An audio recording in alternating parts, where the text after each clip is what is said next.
those of you that are associated with Timothy Christian School, for those that are guests that have come, thank you for coming. We are looking forward to hearing a presentation from Michael DeLeon from Steered Straight.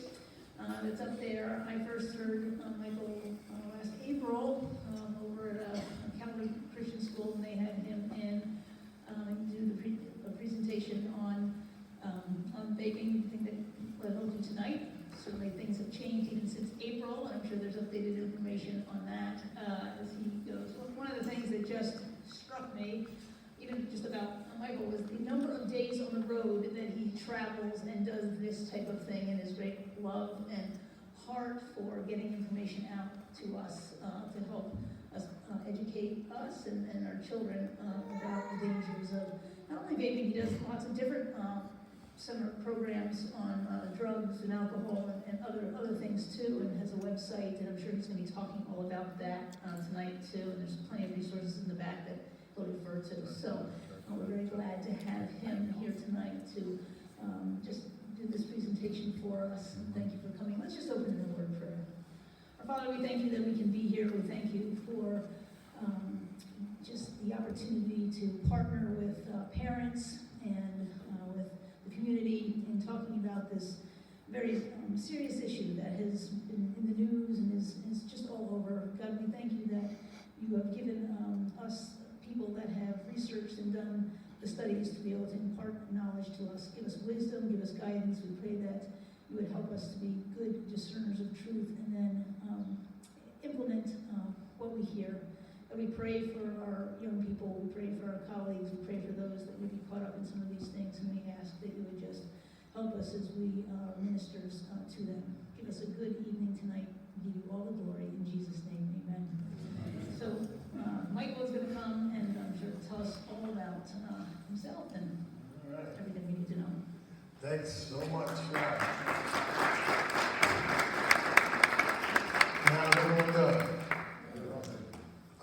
Michael DeLeon, that's my name. My wife puts it up there so I don't forget. So I live in Nashville, Tennessee. The year before last, we finally escaped from New Jersey. That was funny in my head too. We pay property taxes. You understand what that means? I escaped from New Jersey. So I went from $12,000 a year to $1,080 a year. And there's no state income tax in Tennessee, just saying. No state income tax in Tennessee. You understand what I mean? Okay. So go ahead. Yeah, you need to escape. New Jersey, and there's no tolls. There's not a single toll in the state of Tennessee. Yeah, so please don't invite this guy back again. Ever. I miss the people of New Jersey. I don't miss the state, right? I don't miss the state. And there's good and bad in the South, but it really doesn't matter where I am. People say, where do you live? I say, the Holiday Inn. Last year I was home 17 days for 2019. 17 days for the entire year. So I left January 2nd, and it is right now pretty likely I will not see my house until the end of May. So I stay on the road. Sometimes my wife gets to fly to meet me. Every year, I don't know if you ever heard of K-Love Radio. Every year we do the K-Love cruise. We go wherever it goes in Mexico, the Bahamas, and for 4 days, we hold morning and evening seminars on addiction in the family. And you think, when they first asked me to do it, this is my 6th year, this is our last year. I told my wife it's my last year.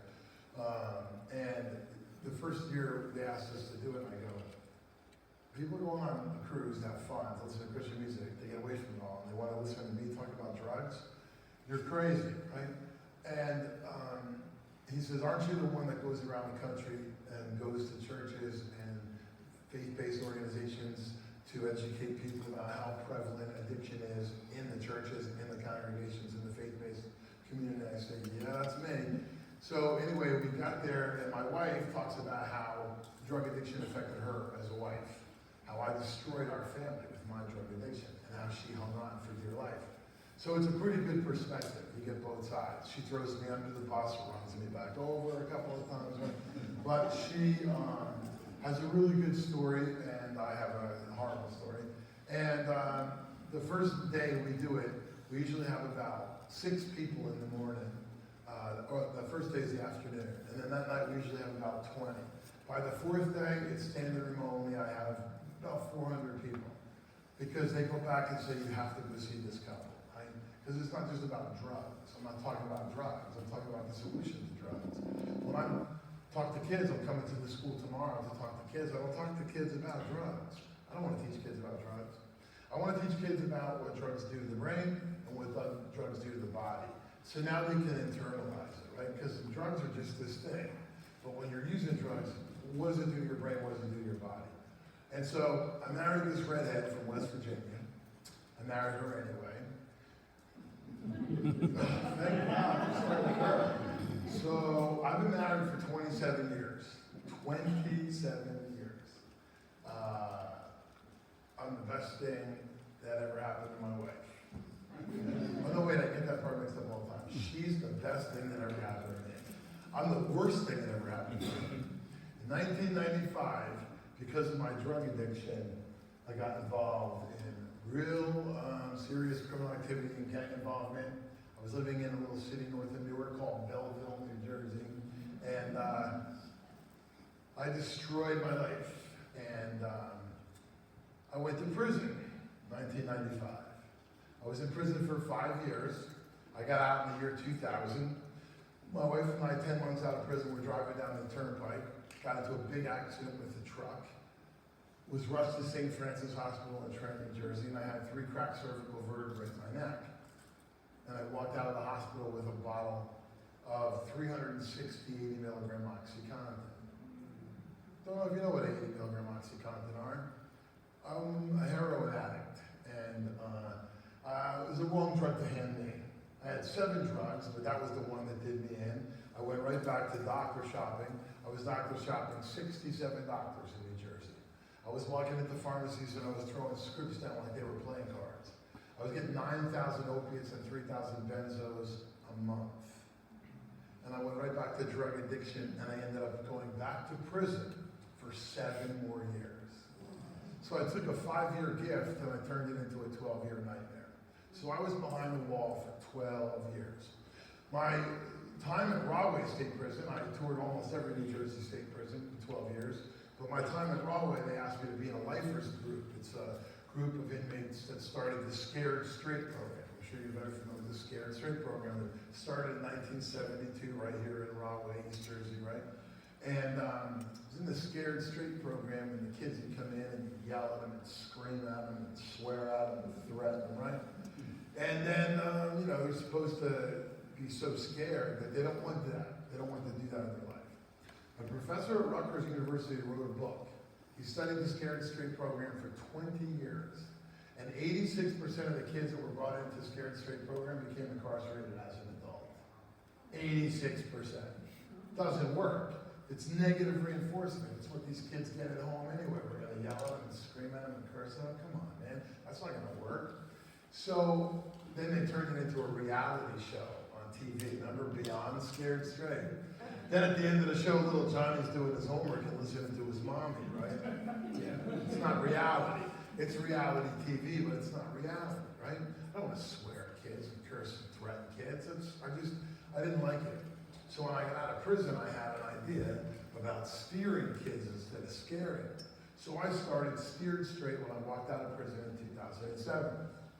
I loved what I did trying to impact kids. I just didn't like the way that they were doing it, right? It doesn't work. It proves it doesn't work. So I wanted to steer kids straight. So I wanted to go talk to students, man. That's what I wanted to do. I want these kids to grow up to be you, not me. That's my goal in life, honestly. I don't want these kids to be me. I was in Rochester, New York in September. It was a great day. I did the staff after school, and I was walking out to take a break until I got to see the parents that night. And I was walking out of the front of the school, and as I walked out the front door, there's a kid sitting over to the side. He's reading one of those little booklets in the back that I'm going to share with you in a minute. And he stands up and he walks over him and he goes, "You changed my life today." What? I changed your life? And he goes, "Yeah, when I grow up, I never want to be you." I was like, it's working. Yeah, I don't want your kids to be me. I mean, I'm turning out okay, and my wife says she's almost done raising me. But she does say that too, it's horrible. But yeah, I don't want your kids to be me. So I got out of prison, I wanted to talk to students. I really wanted to impact the lives of our country's youth. So I started calling some principals. Hey, good morning. I just got out of prison. I'd like to come talk to your children. Hello? Hello? Babe, he hung up on me. My wife was like, call another one. Good morning, I just got out of prison. I'd like to come by and talk to your kids. Something wrong with this phone. I keep getting a dial tone. Click Y. Well, they didn't want me to come to talk to their kids. Who would want the ex-convict to come talk to kids? But who better? Honestly, think about it. Who better to come talk to kids than someone who destroyed their life, destroyed everything that they ever touched, and spent all those years in prison, and now I'm more obsessed about drugs than I was when I was using drugs. Like, I'm obsessed. I spend every day, all night, 7 days a week, researching, buying drugs with law enforcement and sting operations, researching, testing things. I've been all around the world. When I got out of prison in 2007, a lot of things happened for me. And one of my good friends was an executive producer at HBO, and he produced a show called Vice. I don't know if you ever saw Vice on HBO. And I said, you know I love video editing, man, and videography. I just got home, I got my job, and I just want a part-time gig with HBO. Can you hook me up? And he did, and I ended up doing videography on HBO Vice for 7 seasons, from 2007 to 2014. And I was obsessed with researching and interviewing. I've been all over the country, all over the world, and I'm obsessed with drugs. And so I want to educate families about drugs.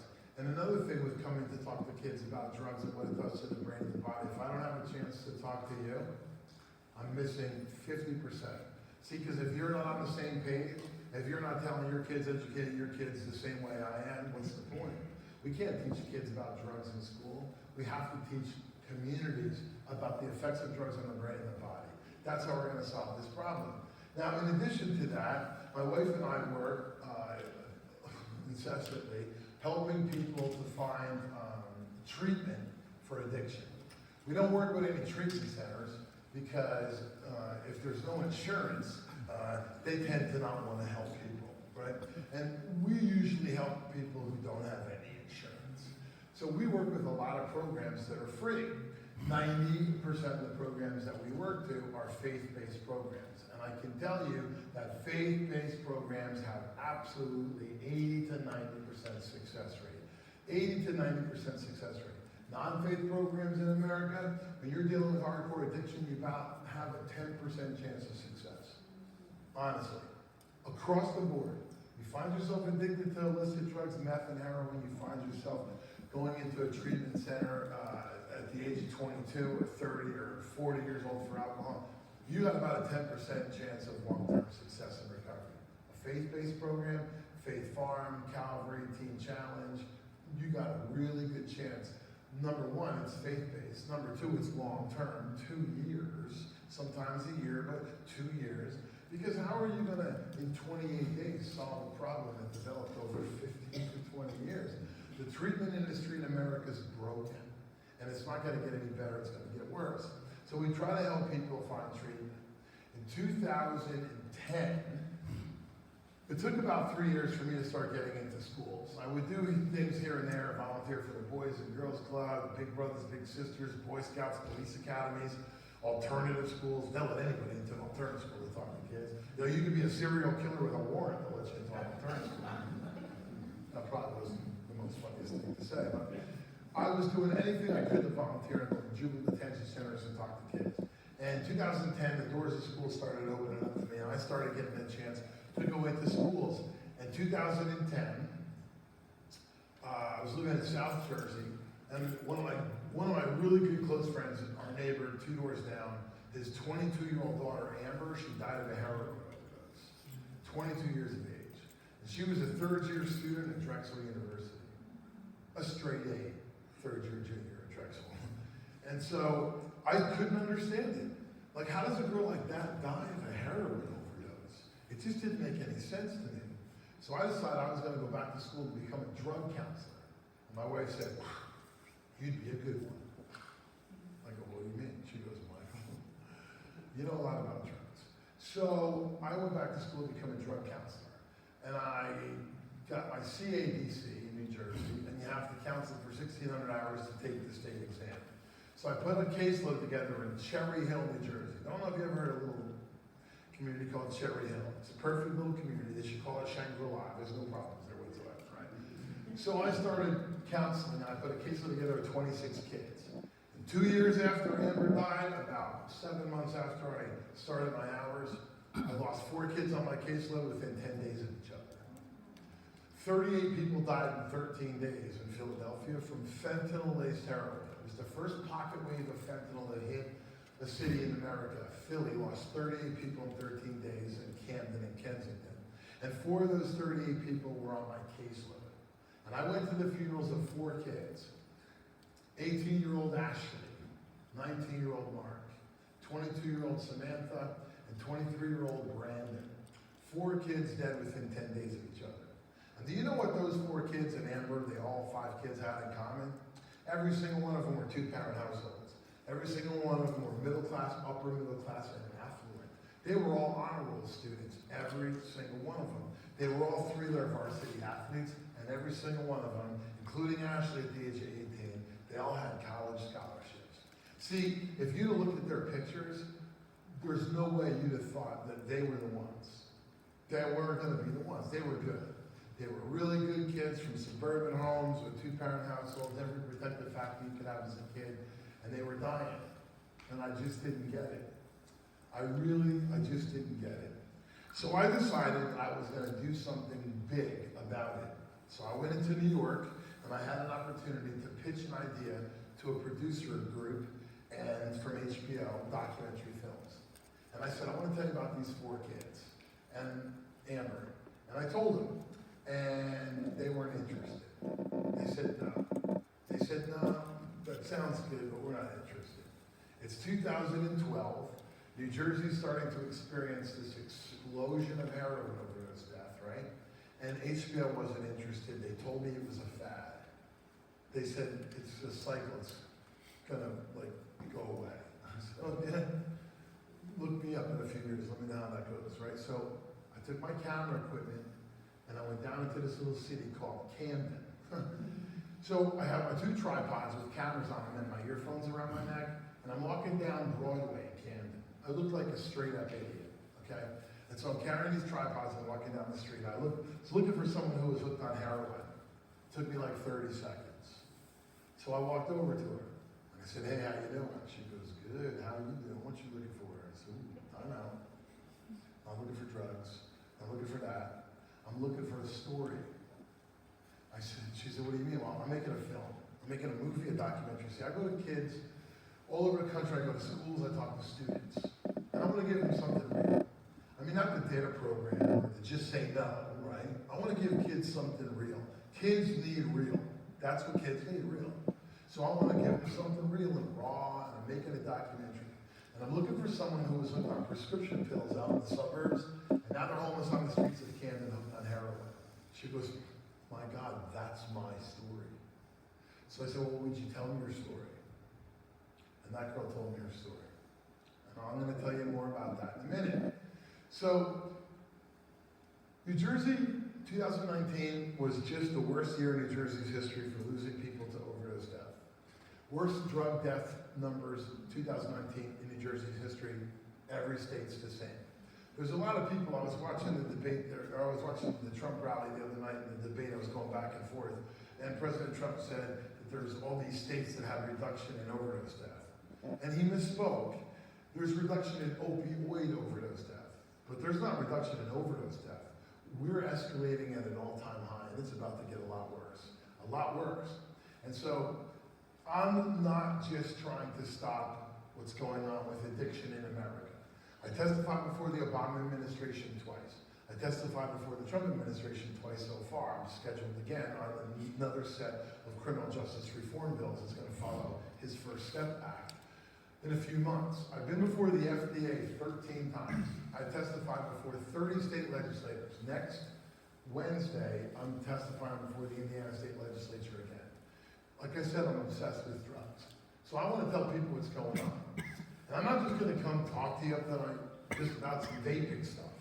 I can give you all the statistics and figures, I'm gonna show you pictures, I'm gonna tell you the reality of vaping. Because see, I wanna concern you, because so many people are not concerned about vaping. They're not concerned about e-cigarettes. How many of you have heard that vaping was invented to help people quit smoking? How many of y'all heard that before? How many of y'all heard vaping was safer than cigarettes? How many of y'all heard that one JUUL pod is equivalent to one pack of cigarettes? Anybody ever heard that before? So one JUUL pod is a nicotine equivalent of 3 to 4 packs of cigarettes, not one. Because JUULs don't use nicotine. JUULs use something called nicotine salts, and it's 4 times the potency of nicotine. It's not nicotine. I know the package says nicotine. But people aren't taking this seriously enough. They're really not. So I'm going to paint a little picture for you. A couple months ago, I was at a hotel, couldn't sleep, it's like 1 o'clock in the morning, and I just wake up and I was, oh. So I turn on the TV, right? And there's a commercial on, and it's a lawyer, he's talking about mesothelioma. You ever seen the commercial? And he says, if you worked in the concrete business, construction, and you ever came across asbestos in your career, call this number, because you might be entitled to financial compensation. And I was like, wow. Very next commercial, there's another lawyer talking about mesh implants for hernia. And if your doctor used a mesh implant on your hernia operation and you had medical complications, call this number. You might be entitled to financial compensation. And I was like, I didn't have one of those. The very next commercial is a lawyer from Massachusetts, last name Kennedy, and he's talking about non-Hodgkin's lymphoma from a product called Roundup by a company called Monsanto. Monsanto knew the dangers of Roundup, marketed it. You can still go to Home Depot and Lowe's right this very second and still buy it. Which makes me wonder how that's possible. But anyway, I guess for the people who haven't seen the commercial yet.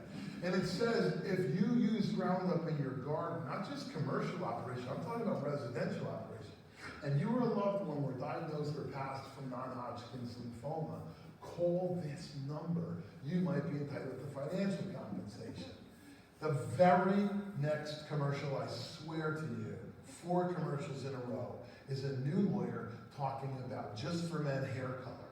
See, Just for Men hair color has been marketed, and they had cancer-causing carcinogens in it. They knew about it. They're facing billions in lawsuits. Most of it's been pulled from the shelves, I guess, unless you go to one of these small dollar stores, then they sell everything that no one else is allowed to sell. But it caused cancer. And if you use Just for Men hair color, and you were diagnosed with cancer, call this number. You might be entitled to financial compensation. I was tired by this point. It only took 4 commercials to put me to bed, right? So I go to sleep, and I woke up in the morning, and I turned the TV on, and it was Fox News, Fox and Friends in the morning, and they had this doctor. He's talking about Zantac, and how Zantac is being pulled all from the shelves across the globe because Zantac has retinamide in it, and it causes cancer. It's like carcinogen. They knew about it, they sold it anyway, they're facing billions in lawsuits. And I'm thinking, how long before the commercial comes on, call this number, you might be entitled to financial. How many people do you know? Well, I can tell you, I did. I ate a lot of Zantac. I had cancer twice. I'm a 2-time cancer survivor. I'm 10 years out now.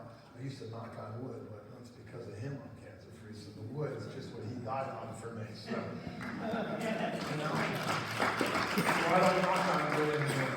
He paid the price with wood. Okay, so he delivered me from cancer, so I don't have to worry about it anymore. If it comes back, that's his will anyway, so it doesn't matter what I worry about. I don't worry. You can worry or you can pray, but you can't do both. You just can't, right? So I ate a lot of Zantac. I ate a lot of Prilosec. I had acid reflux bad, so bad because of my chemotherapy. I ate a lot of that stuff. How many people do you think ate Zantac? How many men colored their hair with Just for Men? How many people sprayed Roundup in their garden? Never once considering that they were going to be diagnosed with cancer off the products, right? Now, cigarettes is the #1 cause of death in America. 580,000 Americans died last year from cigarettes. 580,000, right? 7 million people died last year across the globe. 7 million 1 year from cigarettes. Cigarettes kill. Almost half of all the people who consume and use cigarettes will die from the cigarettes.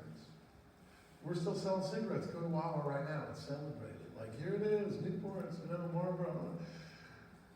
I'm the worst person to get in line at Wawa if you're buying cigarettes. Like, you don't want me next to you. I won't let up. I won't let up. I just keep going. Wow, did you see the side of that package? Really? You're going to die from that. How old are you? That's going to kill you. You will die much sooner than you're supposed to. This woman at a 7-Eleven in Florida a couple of weeks ago, she goes, "Gotta die of something." You ever heard of that? Gotta die of something? You ever heard a smoker say, gotta die of something? You don't gotta die at 40, lady. You don't gotta die at 40. I mean, die at 80, you know what I mean? Or I like this, you could die at 100, 110. She goes, oh my God, I wouldn't want to live that long. It's like, what kind of life do you have? Like, you gotta die of something, right? We're still smoking. We've desensitized ourselves in America, and we have socially accepted death from cigarettes. We have. We have socially accepted death from cigarettes. Top 3 causes of death in America is heart disease, cancer, and respiratory disorders. And 80% of those 3 causes of death is caused by cigarettes. How many in this room has lost someone for cancer, heart disease, or respiratory disorders? Raise your hand. There you go. So, how many of you, that person you're thinking of, do you think died too soon? Okay, so do you think if I found a cure to cancer, I'd have the Nobel Peace Prize and Nobel Peace Prize for medicine? Do you think I could get it? I got the cure to cancer. Eliminate cigarettes. We'll cure all cancer. We'll cure 80% of cancer. Just like that, if we got rid of cigarettes. Are we going to get rid of cigarettes? No. Big tobacco won't allow it, right? So, it boggles my mind that we see what's happening with cigarettes, and we believe vaping, which was invented by the tobacco industry, is going to be the answer to the cigarette problem. But that was what they came up with, and it was a good strategy. So, I want you to really listen to me. I tell kids that I believe what I'm about to share with you will save your life. And I really do believe this. I want to give you some resources. I don't want you to just leave with some facts and figures and stats on vaping. I want you to leave with some serious ways to increase protective factors and to get yourself, your family, your kids more educated about the brain and the body and addiction. So, you ever have a check engine light pop on in your car while you're driving? Did you have a heart attack too, or was that just me? Like, I was, oh my God. Because it could be the gas cap is loose, really, honestly, right? Or it could be you got a $4,000 engine repair coming. Like, what's going on, right? So you take it to get checked out, right? You quick run over to Pep Boys if you got time. Just put it on the machine, tell me what sensor it is, right? But you check it out. Well, we got check engine lights going off on our kids all across the country. We're not taking them to check it out. And sometimes some of the people who check it out, they don't even spend more than 30 seconds with the kid, and then they pull out their prescription pad and they're writing a prescription. Here you go, it's ADD, it's ADHD, it's this, it's that, oh, they're depressed here, they're anxious here. A chemical solution. There's no such thing as a chemical solution for a spiritual problem, ladies and gentlemen. But that's what America's looking for. There's only a spiritual solution to spiritual problems. You won't find a solution in chemicals. But did you know we're the only country in the world that puts direct-to-consumer marketing of pharmaceutical drugs on our television sets? Have you seen these commercials, right? Have you seen a lot of them? Because they're up to now 30% of all the commercials on a 30-minute sitcom, right? 30% of all the commercials are pharmaceuticals. Have you heard some of these side effects, right? I heard, the other day I heard, I don't know, church and sort of, I heard a side effect the other day and it said rectal bleeding. I go, yeah, I don't think I would try that, like rectal bleeding. Like, you know what I mean? And then you ever watch the commercials and you're like, well, I got that symptom. I got that symptom too. Hey doc, I saw this commercial and I gotta have that drug because I have all those symptoms, right? They're training people for chemical solutions. We're not checking out the check engine light, the warning lights on our children. And based on my 25 years of addiction, incarceration, and doing this, I believe we're facing an impending national pandemic. I really do. And the e-device is going to be such a core part of this problem. And it was all by strategy, it was all by design. This entire thing has been by design. So, right now, we're at 50-year highest suicide in our country. African American males, 14 to 27, they've had 5 straight years of double-digit increases. You heard that before? Some of you might. Are we talking about it? No, we're not. We're too busy impeaching Trump, and we're too busy doing other garbage. We're too busy. We're not talking about what's going on. 50-year high is suicide. Law enforcement, 50-year high. Veterans, 50-year high. Women, 50-year high. Kids. 50-year high suicide among children. Now, life expectancy has decreased 4 years in a row. And just to give you a little heads up, you'll see the numbers come out in March. 2019 was the 5th year. 2019 became the 5th year in a row life expectancy has dropped in America. It's never happened in America's history. And they attribute it to 2 things, suicide and drugs. As of last week now, I'm involved in 102 suicides. Studying and making a documentary film. I have 102 suicides that I've been working with and researching, talking and interviewing family members that have been left behind. And I've not had one that wasn't drug related. Not a one. They were on psych drugs, they were on anxiety drugs, they were on antidepressant drugs, or they were on illicit drugs, or they were on alcohol. I've never seen, I'm not saying there aren't any, I've never seen a suicide that wasn't drug related. It's not suicide and drugs, it's drugs. It's drugs. Life expectancy in America has dropped 5 years in a row because of drugs. Psych drugs are escalating at an all-time fast pace. This just came out this week. 100 billion opioids have been prescribed over the past 5 years. You know what the number was until this past week? 7 billion. Well, 3 big pharmaceutical executives just got sentenced to prison, right? And all that data was buried in court records. And after their sentence now, it came out. Up until this past week, the number that was on that screen, the number I've been using all over this country, the number everyone had been using over this country, was 7 billion opioids over 7 years. 7 billion. Do you know how big a jump it is to 100 billion in 2 additional years? 100 billion opioids prescribed in the last 5 years. In America, not the world, just this country. Benzodiazepines like Xanax and Klonopin and Ativan, and stimulants are skyrocketing at a pace higher than opioids. And methamphetamine and cocaine is at all-time highs. We're in the highest overdose death rate in American history. And while all this is going on, adolescent use of nicotine and marijuana is at a historical high. Now, I saw a Monmouth University poll last week, because y'all are trying to legalize marijuana for recreational purposes in New Jersey. And so I saw a Monmouth University poll last week that said 54% of New Jersey voters believe marijuana should be legalized. That's because 54% of New Jersey voters don't know what the heck marijuana has become. Yeah, you'll see. Trust me when I tell you, it's not marijuana. It has nothing to do with social justice. It has nothing to do with racial disparity in the criminal justice system. It has nothing to do with medicine. It has everything to do with hooking your children on THC to make sure that the psychs and the doctors are there with the psych drugs and psychosis is induced because there's no way to keep marijuana out of kids' hands if you legalize it. It's no way to keep it out of kids' hands at all, but when you legalize it, you desensitize the harm so they embrace it. So adolescent use of marijuana has tripled since Colorado put marijuana legalization in 2013. Tripled. And I said that was going to happen. But adolescent use of nicotine and marijuana is a historical high. So all of that up there is grounded in this. And I'll show you how. Every sector of our community needs to come together. And every sector of our community is not. We need law enforcement at the table. We need parents at the table. We need educators at the table. We need legislators at the table. We need the business community at the table. We need civic organizations. Every single part of our community needs to come together, and every part of our community is not coming together. So, I want to give you some things that you can really benefit from. And this is the first one I want to give you. It's called Success for Teens.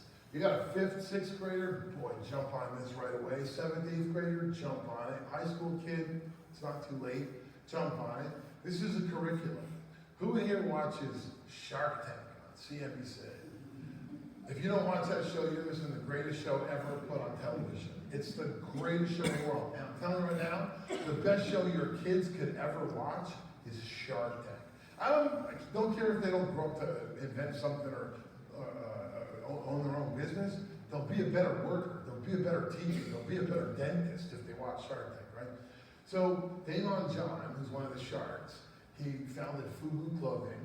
He owns 150 companies. He's a multi-billionaire. He's a friend. I wish he was a better friend, but anyway, he's a friend. So he owns a company called Success Corporation in Plano, Texas. They publish Success Magazine. I don't know if you ever read Success Magazine. It's all over. It's a great magazine. Well, they hire speakers like me to go to talk to corporations all over the country, right? And they designed this book. 10 years ago, I found that book. I said, man, I can't even write something this good. So I got to deal with them, and I started buying the books. I was getting them for $5 a piece. This is 30 bucks, right? And I got them for $5 a piece as a nonprofit. I was giving it to kids. I would carry like 30 books with me at a time. That was when I was doing about 5,000 kids a year. Last year I did 1.7 million. I don't have 5 times 1.7 million. And I can't carry that many books. So about 3 years ago now, I stopped carrying books with me. I have one, it's in my laptop bag because I actually read it from time to time, cover to cover, I love it. He found out, DeLeon found out that I wasn't giving out the books anymore, and he gave it to me digitally. He said, you give this to every kid in America. It's 8 chapters. It starts with how the little things matter. It shows you how important your attitude is. It'll show you how to really understand the power of your habits, and it'll help you make your dreams come true. Now, wives, your husbands should read this book too. It's Success for Husbands, just saying. This is an incredible, well, wives don't read it because they're perfect, right? It's just that us that are deformed, right? So please share this with everyone you can. Send it to your relatives all over the world, okay? It comes in English only, but it's incredible. Success for Teens, it's 8 chapters. And it's free. It's on our website, it's free. It's not $30. It's a 176-page facilitator guide. You go to our website, you go into the resources for parents or the parent portal, and it says Success for Teens. You click on it, boom, up a PDF file, 176 pages, and you can print it all out, or you can just download it. It'll really help you with your kid, make them more successful at whatever they're going to become. So, the next thing I want to tell you about, just to keep an eye out, is my book, right? My story is horrendous. I don't have time to tell you my whole story tonight, but my book is coming out. It's supposed to come out in September, but they bought the rights to the book for a screenplay. They developed the screenplay before the holidays, and now they're shopping it around Hollywood. My story is going to become a movie. I'm holding out right now to make sure whoever plays me looks just like me, like Tom Cruise, Brad Pitt. I'm thinking Clooney. I don't know. So. But my book is going to come out in the next 60 days, hopefully, no more than 90 days, and it's on our website because I'm going to share you a brief piece of my story. My story is written out in a synopsis on my website because a lot of people think they know my story. My story is horrendous, and I don't want your kids or you to think that I left something out, so it's right on my website, right? I was in Gulfport, Mississippi last week, and the nurse comes up to the superintendent. I did morning assemblies at the high school and afternoon assemblies at the middle school. And the nurse had Googled me, right, after I told my story. So she went and Googled me, and she found this article that was not flattering, okay? And so she brings it to the superintendent. I said, I think you need to look at this. And so she looks at it, she goes, come here. And she sits down on the computer, she pulls up my website, and she opens up my story. And that article that woman Googled off the New York Times is right on my website. You know that old expression, there's a lot of skeletons in his closet? I got a lot of skeletons. I don't own a closet. I don't have any closets. None, okay? Even at home, I'm not allowed to have a closet. My wife has them. I have a lot of skeletons. I was the worst person you ever met in your life. My story is the most horrendous story you ever heard of, ever. And I'm not running from it. I'm not hiding it. I'm ashamed of it, okay? But he took the shame of it away, okay? I'm ashamed of it, but I'm going to continue to share it. Now, I got people who don't want me in schools. I got people who don't want me to talk to their kids. They look at my story, they're like, oh, no, we don't want that guy in our school. That's fine. I go like this, and I go this way. And then I have 16 other speakers that aren't as bad as me, so you can, and they're all younger and better looking, so you can bring them to your school. But I wanted to tell you that you should really look at my entire story, and I'm not hiding it. I ended up in a 6x9 cell. I ended up in a 54 square foot room. That wasn't what my mother raised me to become. My parents are not responsible for what happened to me. My teachers, coaches, counselors, administrators, not responsible for what happened to me. I am. I made those choices. I suffered from addiction. I make no excuses. I knew better, and I absolutely made every choice and every decision that I made. And drugs and gangs destroyed my life, and I became a pariah of society. And I caused a lot of havoc to a lot of people. My initial case was out of Morris County, New Jersey.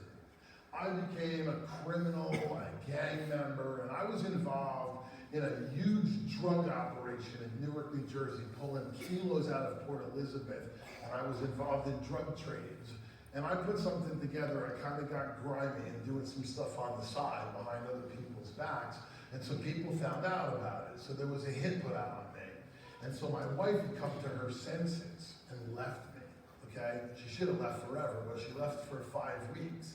And during that 5-week period, I moved in with my mother in Rockaway Township, New Jersey, Morris County. And when they came looking for me, I wasn't home. I was off on a drug binge, and they murdered my mother. I came home Sunday, May 13th, 1995, to find my 63-year-old mother strangled and killed in her condo. May 13th, 1995 was Mother's Day. My mother was murdered on Mother's Day. I'm responsible. 100% responsible for bringing that chaos and havoc into her life, and I get to live with that for the rest of it.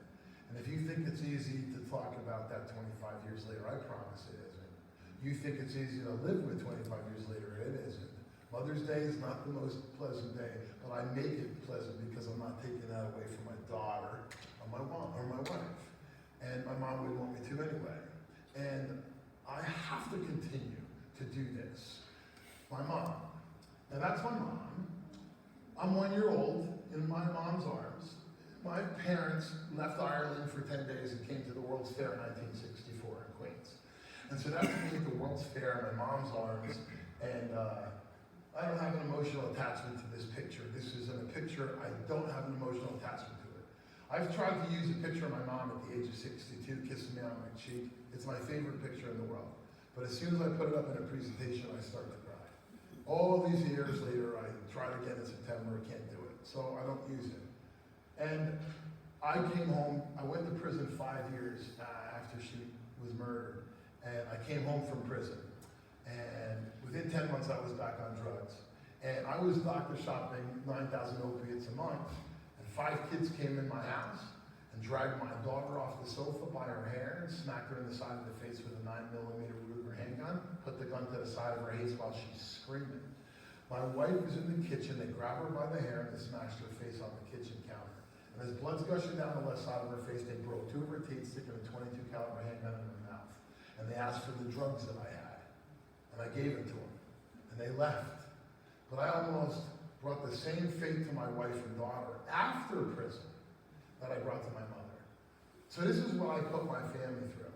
This is what I put the people who love me the most, who I love the most, through. I can never change what happened. I can't give those 12 years back to that girl. I can't give those 12 years back to that woman. Not only 12 years, but all the years I was using drugs and running the streets. I was the worst person you ever could have ever come across. And that's not who God created me to be. When I went back to prison, I decided I was going to change how I felt, and I was going to change how I thought. And I sat down. There's a lot of things that happened to me in prison, but one day, you just open up this book, happened to be in the cell. It's called the Bible. And I opened it up. And looking at me in the face, 2 Corinthians 5:17 says, all things are new. The old is passed away. He died on a tree for me, and he's going to use me. Now, why he uses me is beyond me, but I'll never fail him again. And I'm going to make sure that every kid I can come in contact with, every kid I can come in touch with, every family member, every person I can speak to is going to hear my story, because I don't want it to become me. I go into about 150 prisons a year. I spent 12 years trying to get out of prison. Now I spend every day trying to get back in. But they let me out the same day. Like, I don't have to stay all the time. And then I bring these educational materials into prison. I don't go in prison ministry. I don't go in as a Christian. I tell them I'm a Christian. I'm so proud to be a Christian. Jesus Christ is my Lord and Savior, right? But see, I don't want to alienate the Muslims. And I don't want to alienate the agnostics. And I don't want to alienate the Jews and the Buddhists and those who don't know God. And then I certainly don't want to alienate the people in that prison that think there is no God. So this woman told me, she says, you need to start bringing Bibles into school and preach the gospel. I said, man, see, I'm going to go live the gospel. There's a lot of people out there preaching it and they're not living it. So I'm going to go live it, and that's preaching it. And if they see Christ in me, maybe they'll see what turned me around. Because if my Savior can use me, if my God can change me, my God can change anyone. And I know my God does and can if you give him a chance. I am going to impact every kid that I possibly can because that's the purpose he gave me. Now I'm living my purpose. So, I lost my freedom, but I deserved it. And I actually deserved life. If I got caught, prosecuted, convicted for everything I did, man, I would have got the rest of my life in prison. That's what I deserved. That's not what he wanted.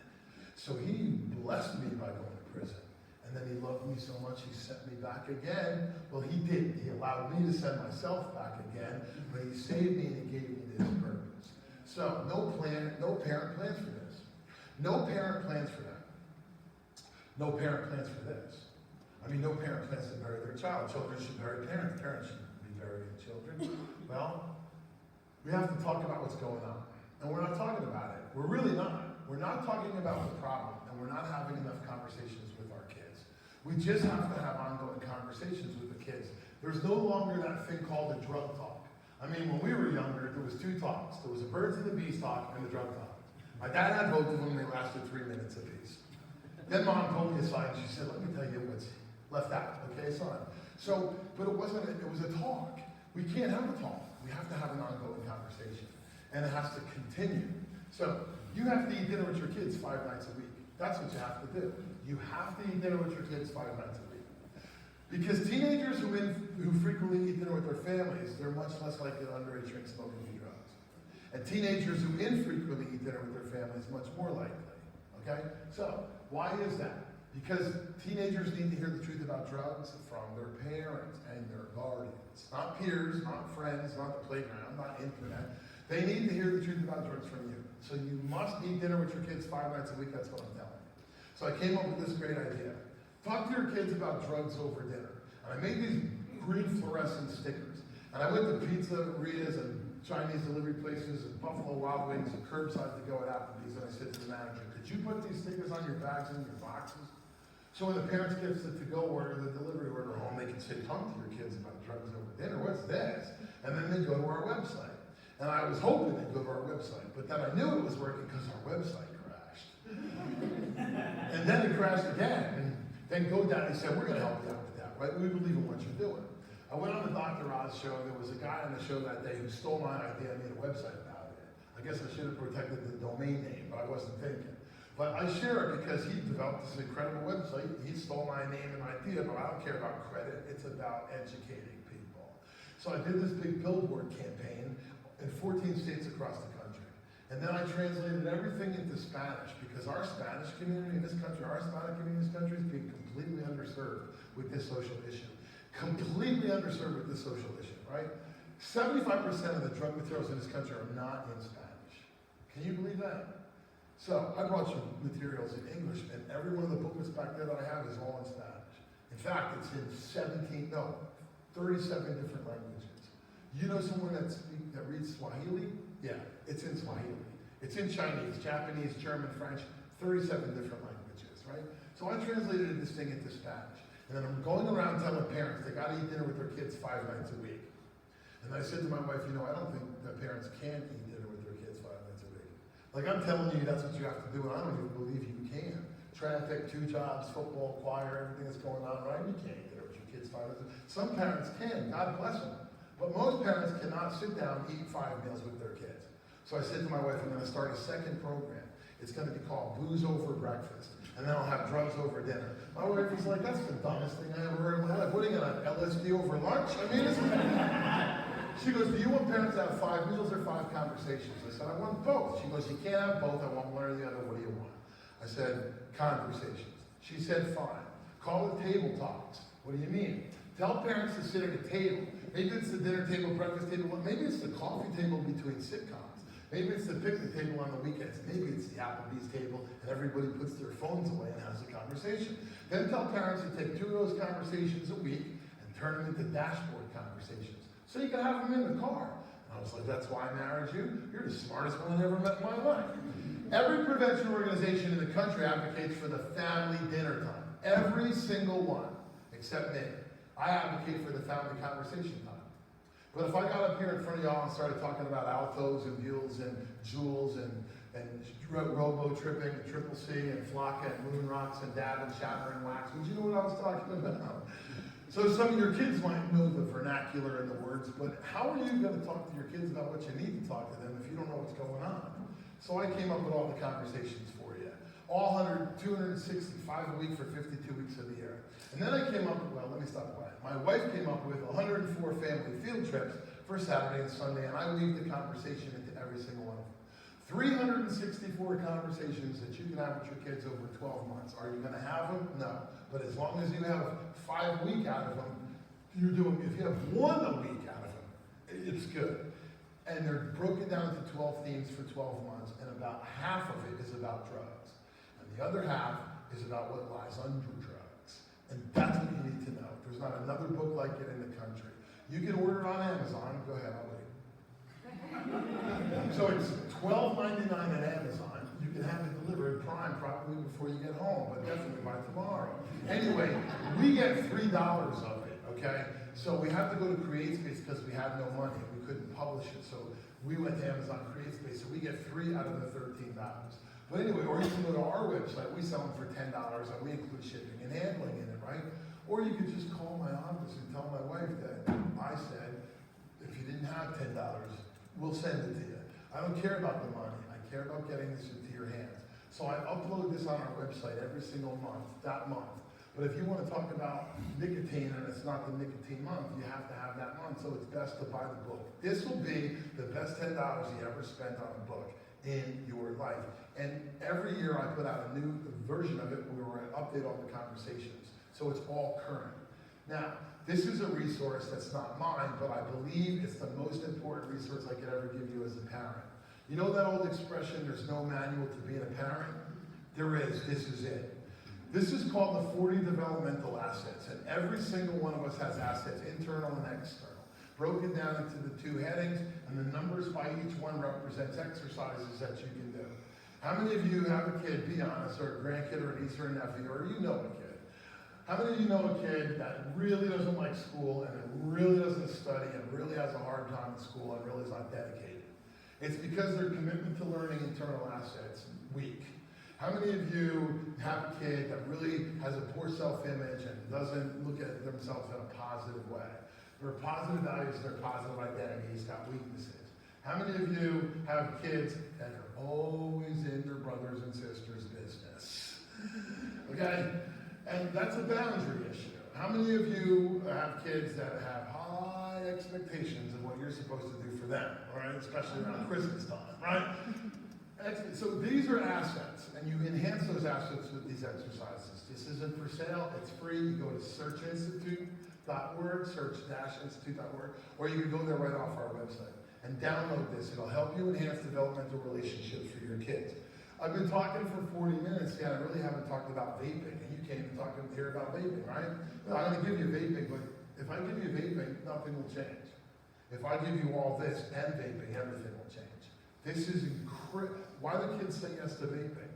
They think it's cool, they want to fit in, they don't believe it's harmful, they don't believe it's going to cause harms in their body. Everyone's doing it. Internally or externally, they're saying yes to drugs. Why do kids drink? Why do kids smoke weed? They don't want to defy you. You raised them to not. I was at BNY Mellon in New York City today. I had a beautiful woman of Indian descent come up to me, and she's a financial person at BNY Mellon. Her husband's a doctor, and the daughter was 15. She wants to grow up to be a doctor, and the 15-year-old girl's addicted to vaping. And the woman's almost in tears. She doesn't understand why her daughter would be vaping. And she starts talking about her daughter, and she gave me 10 reasons why her daughter's vaping. But she didn't see them as reasons why her daughter's vaping. You have to understand the importance of this. This is the best resource I could ever give you ever when you're raising a child. Please look at it. Now, I believe in drug testing. And I believe that the most important thing you can ever do for your middle school kid is to drug test them 3 times a year for 3 years of middle school. 6th, 7th, and 8th grade. People say, you're nuts. I go, no, I'm serious. I don't want you to drug test your kid to catch them. I want you to drug test your kid to deter them. Because if they can tell their friends that they get drug tested randomly at home, their kids are going to less approach your child about getting high. Hey, you want to smoke weed after school? Well, my mom's nuts. She's crazy. She drug tests me. Can you believe that? I'm in the 6th grade and I'm a cheerleader. And if I smoke weed after school with you and I get caught, I'll lose my iPhone 11. I'm in the 6th grade. I need my iPhone 11. So I'm not going to get high with you. I'm not telling you it's going to be a panacea phenomenon and every kid's going to have that. A lot of kids will. A lot of kids will say, walk away when someone's talking about drug testing. I'm proving it, and I believe if we randomly drug test, not schools, I don't want the schools to do it, I want you to do it, I want the family to do it. You randomly drug test your kid 3 times a year, 6th, 7th, and 8th grade, you will plummet drug experimentation in high school by 50%. And I'm proving it. But the number one reason parents say that they're not going to drug test their kids is because they want their kids to know they trust them. So I was the worst parent in the world, so I'm not going to tell a parent how to parent, right? But I think that's the dumbest reason in the world, right? So you're not going to drug test your kids because you want your kids to know that you trust them. Okay. So anyway, how am I going to get parents to drug test their kids about their kids' knowledge? I said, I got it. I'm going to tell parents to go in their kids' room while they're sleeping and cut their hair and put it in a vial and send it off to this lab. My wife says, if you say that in public, I will divorce you. Right? I said, why? I would cut our grandkids' hair. She goes, that's why you don't tuck them in. And I go, well, I would cut my grandkids, send it off to them. I want to know what they're doing. Right? And so I want to trust them. So I want to just go behind and verify. That's all. Remember Ronald Reagan, trust but verify. So anyway, she won't let me say that. So I'm not even allowed to say it out loud, right? So I'm standing at JFK Airport when they get on a plane, and I got randomly selected. I get randomly selected every 3rd flight. Maybe it has something to do with my background, I don't know. But anyway, I get pulled over to the side, and they take this little white swab, right? And they swab my fingers. Has it ever happened to you on a plane? They swab your laptop bag, they swab, and then they stick it in a machine. And if it goes beep, they said, have a nice day, right? What it's looking for is powder or liquid bomb-making residue that might be in your materials or on your hands. That's what it's looking for. I go, that's it. I just got to get a machine like that for every parent in America. So I called up the guy that invented the technology, and I said, could you design those swabs to pick up drugs? He goes, well, yeah. It would cost a lot of money. I'm like, well, I ain't got none. I'm so broke I can't pay attention, right? So he developed it, and we're selling them. This is the pop one right here. We went on the Today Show, he sold out in 2 hours. You go into your kid's room with a little test like this, and there's a swab, a special swab. You go to your kid's laptop and you swab it, and their phone, maybe you swab the banister, maybe you swab the counter in the bathroom. And if they've been vaping or they've been using THC marijuana, it settles on a surface. You rub this towel, and if it turns red, you got a THC on that surface. People say, well, how long does it last on the surface? Well, that depends on how often your kids clean their room. That always gets a laugh. I don't understand that. So THC will settle on a surface and could stay a week, but I always feel comfortable saying 72 hours. These tests I thought were going to come back at $20 a piece. They came back at $2.50. So the guy who invented them, he's selling them on his website for $10 a piece. We have 4 for $10. Go to our website, right? So anyway, there's a cocaine test, there's a heroin test, there's an amphetamine test, there's a fentanyl test, and we just put up nicotine yesterday. So if your kid's vaping in the bathroom and then codeine, which is metabolized nicotine coming out of the cells on the surface, I can tell you if nicotine is in that bathroom. Now your son or daughter's going to say their friend was over and their friend was vaping. That's a parental issue. Can't help you. But I can help you with advice, I can help you with table talks, but you got to have a different kind of conversation because a woman just the other day says, well, I found the vape. I'm like, what is this? And he's like, well, is this what I think it is? Yeah, but mom, it's really expensive and my friend let me hold it. I said, so it was his friends? She says, yeah, it was his friends. And you gave it back to him? Yes. And he gave it back to his friend, right? Please sit down and pay real close attention to this because you really sit in the front row, please. Your children will lie to you. I know you don't believe that. My father had an expression about me. He said, how do you know Michael's lying? His lips are moving. I was an addict. I started to lie. Your kids will lie if they're not wanting to get caught by you. You have to. Now I have oral nicotine tests. On Amazon, they're $35. We have the same ones for $8. You take a swab and you sit your child down, preferably when they come home from practice, or they come home from school, or they get back from their friend's house, right? They come home from a party. Sit them in a chair and swab their mouth, right? Don't announce it. If you announce it, all the mouthwash in your house will be gone that day. Announce it, don't announce it, just do it unexpectedly. Swab them out, put it in this thing, twist it, stick it on the counter. In 2 minutes, I'll tell you if codeines in their mouth. I can tell you if your child's been smoking or vaping in the last 24 hours. That's worth $8, isn't it? So this is on our website. We have urine tests. You go and get them at Walmart or Walgreens, they're $50. They're $8 with us. Because that's what drug tests cost. So that's what we sell them for. We're not trying to make money. I'm telling you, this is a resource that you need. The movie I made, coming back to where I left off, was Kids Are Dying. Horrible title, right? It's on our website. You can watch it. The girl I met the very first day standing right there. She was living in this abandoned house, and I interviewed her. I said, I'm taking this into school to show kids about drugs, Christina, and she pulled up her arm sleeves. She said, here, go show kids this. Now, I don't know how old she looks to you in this picture, but she's 21. Wow. She graduated from Central Jersey High School, Burlington County High School, second in her class. Salutatorian of her graduating class. She had an academic and athletic scholarship at Temple University. She became a cheerleader for the Temple Owls. She fell off a pyramid at a football game, and she fractured her tailbone. And they put her on unlimited pain medication. All the pain medication she needed. And 9 months after I interviewed her, she died of a heroin overdose. So I went to Camden almost every single day for 10 months. And I interviewed 137 kids that were addicted to heroin and homeless on the streets of Camden. Guess how many of them were from Camden? None, not one. They were from rural New Jersey, suburban New Jersey, Delaware, Pennsylvania, upper middle class kids. And they were walking the streets of Camden hooked on heroin. So 88% of them, 121, were addicted to opioids first, just like Christina. Opioid medication led to heroin. And that's what I set out to prove with my movie. But when I asked the kids about childhood, because I was interested from a personal perspective, I wanted to know if they had abuse as a kid, they were sexually abused, physically abused. 90% were. But 90% of every single one of those kids had the same kind of story I do. But 100% of them had 3 things in common. And this is what I need you to understand. There's a reason why I took you down this 50-minute road, because that's where this road leads, and nobody will believe me. Nobody will believe me. Tobacco, alcohol, and marijuana is 100% of the kids that I interviewed. Every single one, 137 out of 137. You see, when I'm talking to kids, I'm letting them know where this is going to lead. That's where I need to take them. And 90% of every drug and alcohol abuser in the country, including me, 90% of every man and woman in prison began as a teenager. And 90% of them began with 3 drugs: alcohol, nicotine, and marijuana. So I made a second movie. It's called An American Epidemic. I went to 30 states. I interviewed 500 parents who lost their kids to an overdose of drugs. 500. And I asked every single one of them, before the age of 18, did your son or daughter drink alcohol? Yep. Smoke weed? Yep. Smoke cigarettes, vape, or chew tobacco? And 500 said yes. That's on YouTube, An American Epidemic. I finally put it on YouTube so everybody could watch it because they weren't buying my $3 DVDs.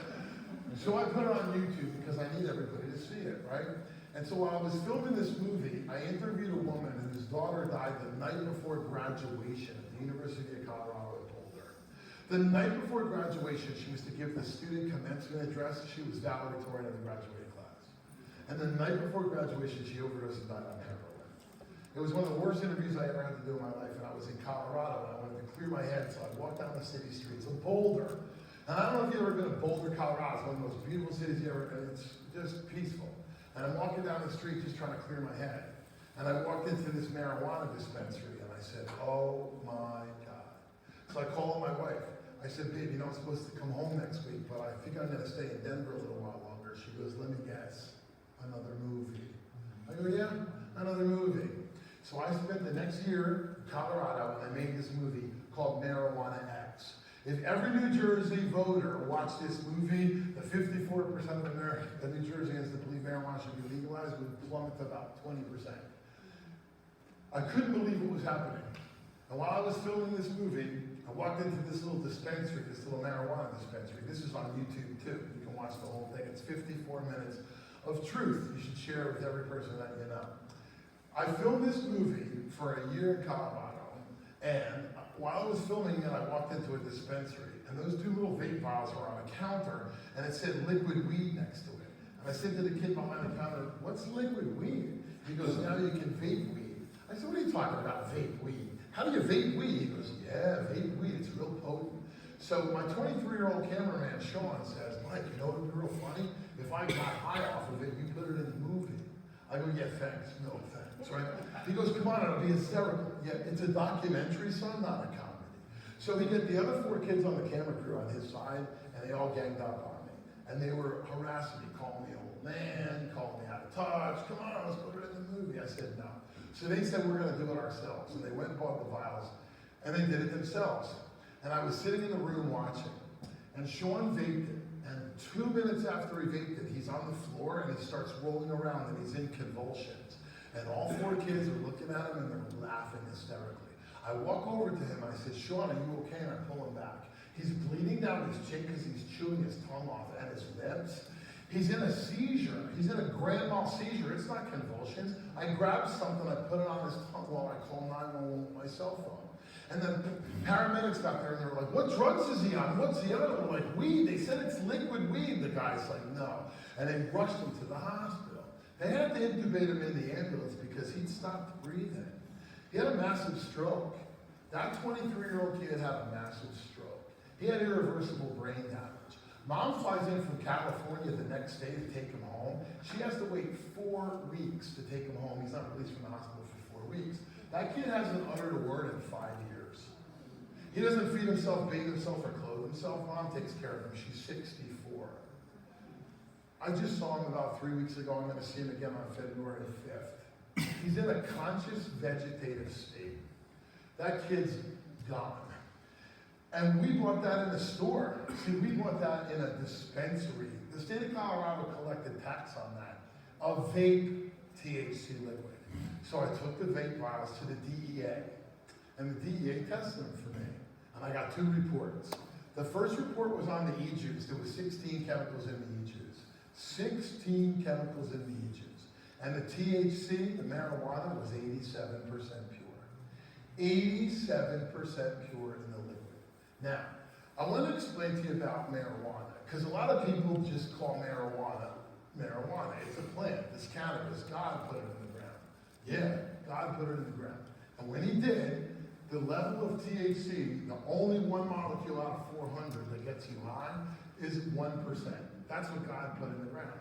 And just like everything that God gives us, we destroy it. So for the next 51 years, farmers genetically modified the cannabis plant, putting hybrids together and indica and sativa together. I mean, you put 2 plants that are female together. You put 2 females together. Because if you put 2 girls together, you're going to get a lot more done. That's what they did. So, genetically modified the plant for 51 years. And in 2011, THC was 11%. They legalized marijuana in Colorado and Washington, and it went from 12 to 37% in 2 years. That's not farmers right there. That's scientists and chemists and a little company called Monsanto. So, medical molecules, they're real. CBD, you heard of CBD?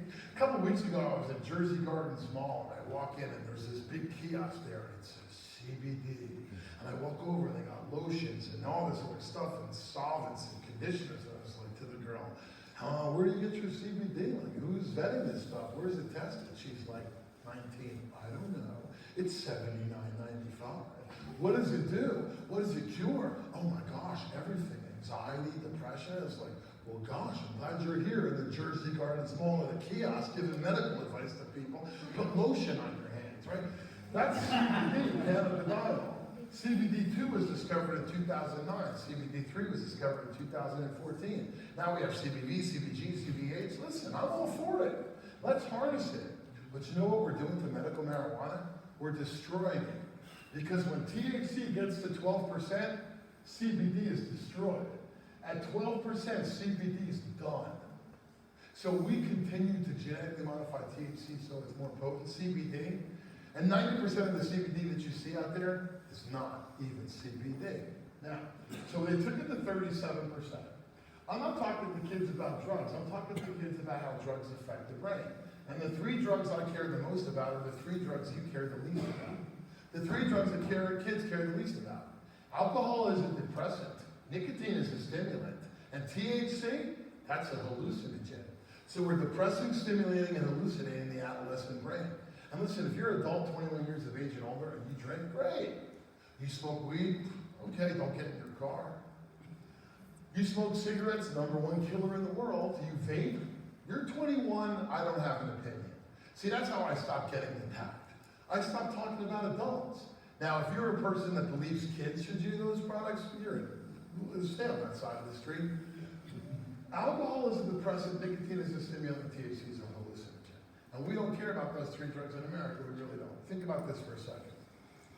Say the principal calls you and says your son or daughter got caught in school with a water bottle, but it wasn't water, it was vodka. Would you be concerned? Concerned. The principal calls you and says your son or daughter, your niece, your nephew, your grandson, whatever, got caught in school with a pack of cigarettes or a vape pen. Would you be concerned? You'd be concerned. If the principal calls you and says your son or daughter got caught in school and they had marijuana or a vape pen with THC in it, would you be concerned? You'd be concerned. Now, say the principal calls you and says your son or daughter got caught with 5 bags of heroin, a hypodermic needle, and a tourniquet. The look on your face said the concern would be heightened. More concerned or to the same level? More. More? Yeah, every parent says more. See, I want to make you concerned about those three drugs like if it was heroin, because guess what? If you stimulate, depress, and hallucinate the adolescent brain, there's a much higher likelihood it will be heroin soon. No one picks up heroin for the first time. No one picks up meth for the first time. It starts as a teenager with that. So, I want to talk to you about nicotine. That was the strategy of the tobacco industry.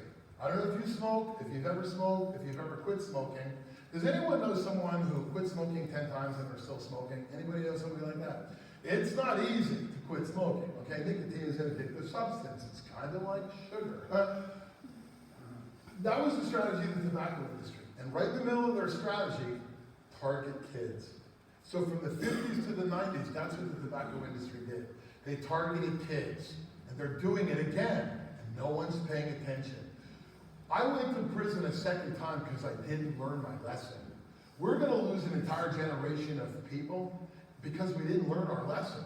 And we're allowing the tobacco industry to do the exact same thing all over again that they did to us.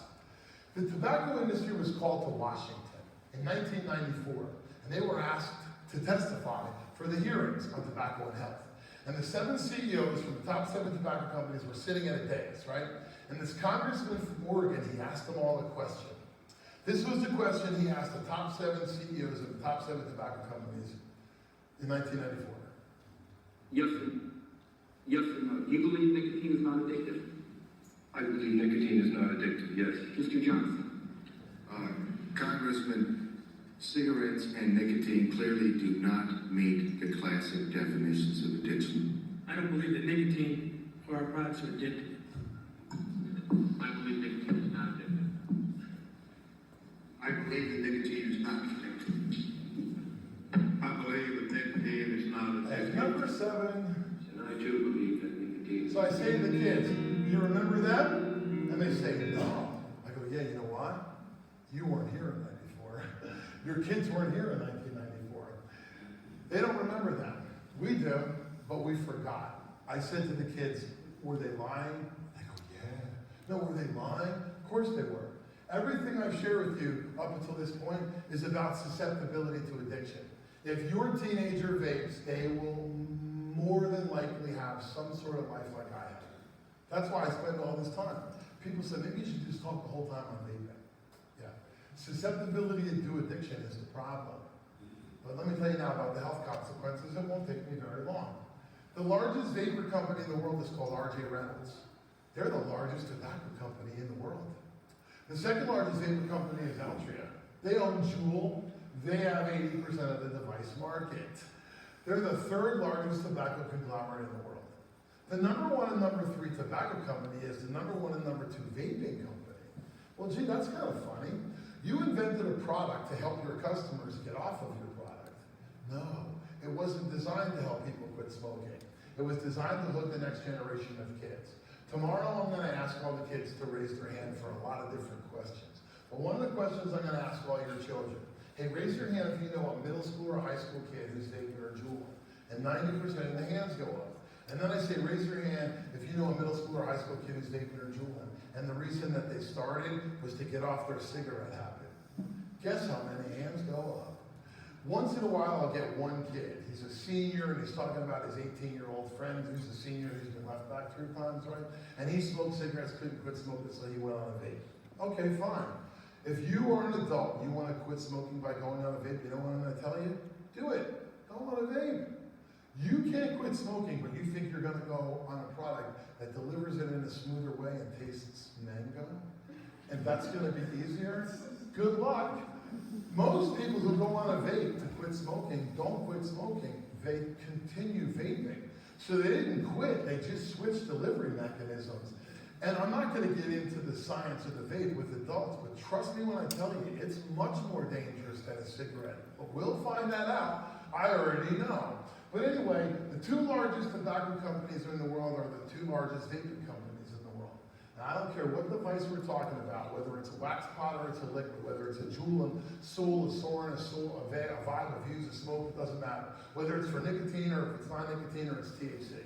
Every single device has 3 components in it. There's a reservoir canister where the liquid goes. There's a power source, generally it's a battery. And then there's the atomizer. See, the atomizer is the key. Once you suck into the vape, it heats the coils of the atomizer, and it takes the liquid or the wax, and it heats it up to between 200 and 400 degrees Fahrenheit, so it can aerosol into the lungs. When it aerosols into the lungs, it becomes a toxin. It turns into a volatile organic compound, a VOC. It's a toxin as it enters the respiratory system. When it goes into the respiratory system, it travels throughout the body. Now, the tobacco industry knew exactly what they were doing. They told America that this was invented to help people quit smoking. There was a period of time where they even made the little vapes look like cigarettes, right? And the end of the cigarette glowed red when they, yeah. So, has anyone in the room ever seen that on the top, that IQOS? IQOS, anybody ever seen one? Not one person has seen one. This was just approved by the FDA 3 months ago. It's a safer way to smoke a cigarette. It actually is. Do you know when it was invented? 2007. Philip Morris invented that. When you light a cigarette, you take your butane lighter and you light the cigarette. The burnt paper, the burnt tobacco, and the butane enters your lungs, contributes to cancer, right? And so the IQOS is a device. You take your cigarette, you stick it in the IQOS device, and it heats the cigarette instead of burning it. So there's no butane, there's no burnt paper, there's no burnt tobacco. Ladies and gentlemen, it's a safer way to smoke a cigarette. Now, it's still going to kill. It's still going to be the #1 cause of death in America because there is no safe way to smoke a cigarette. But this just makes it safer. That's it. But if they had a safer way to ingest a cigarette 12 years ago, why did they just get FDA approval 90 days ago? Because when they invented this in 2007, here's the problem. You know that hearing I showed you in 1994? That day, 54% of adult Americans smoked cigarettes.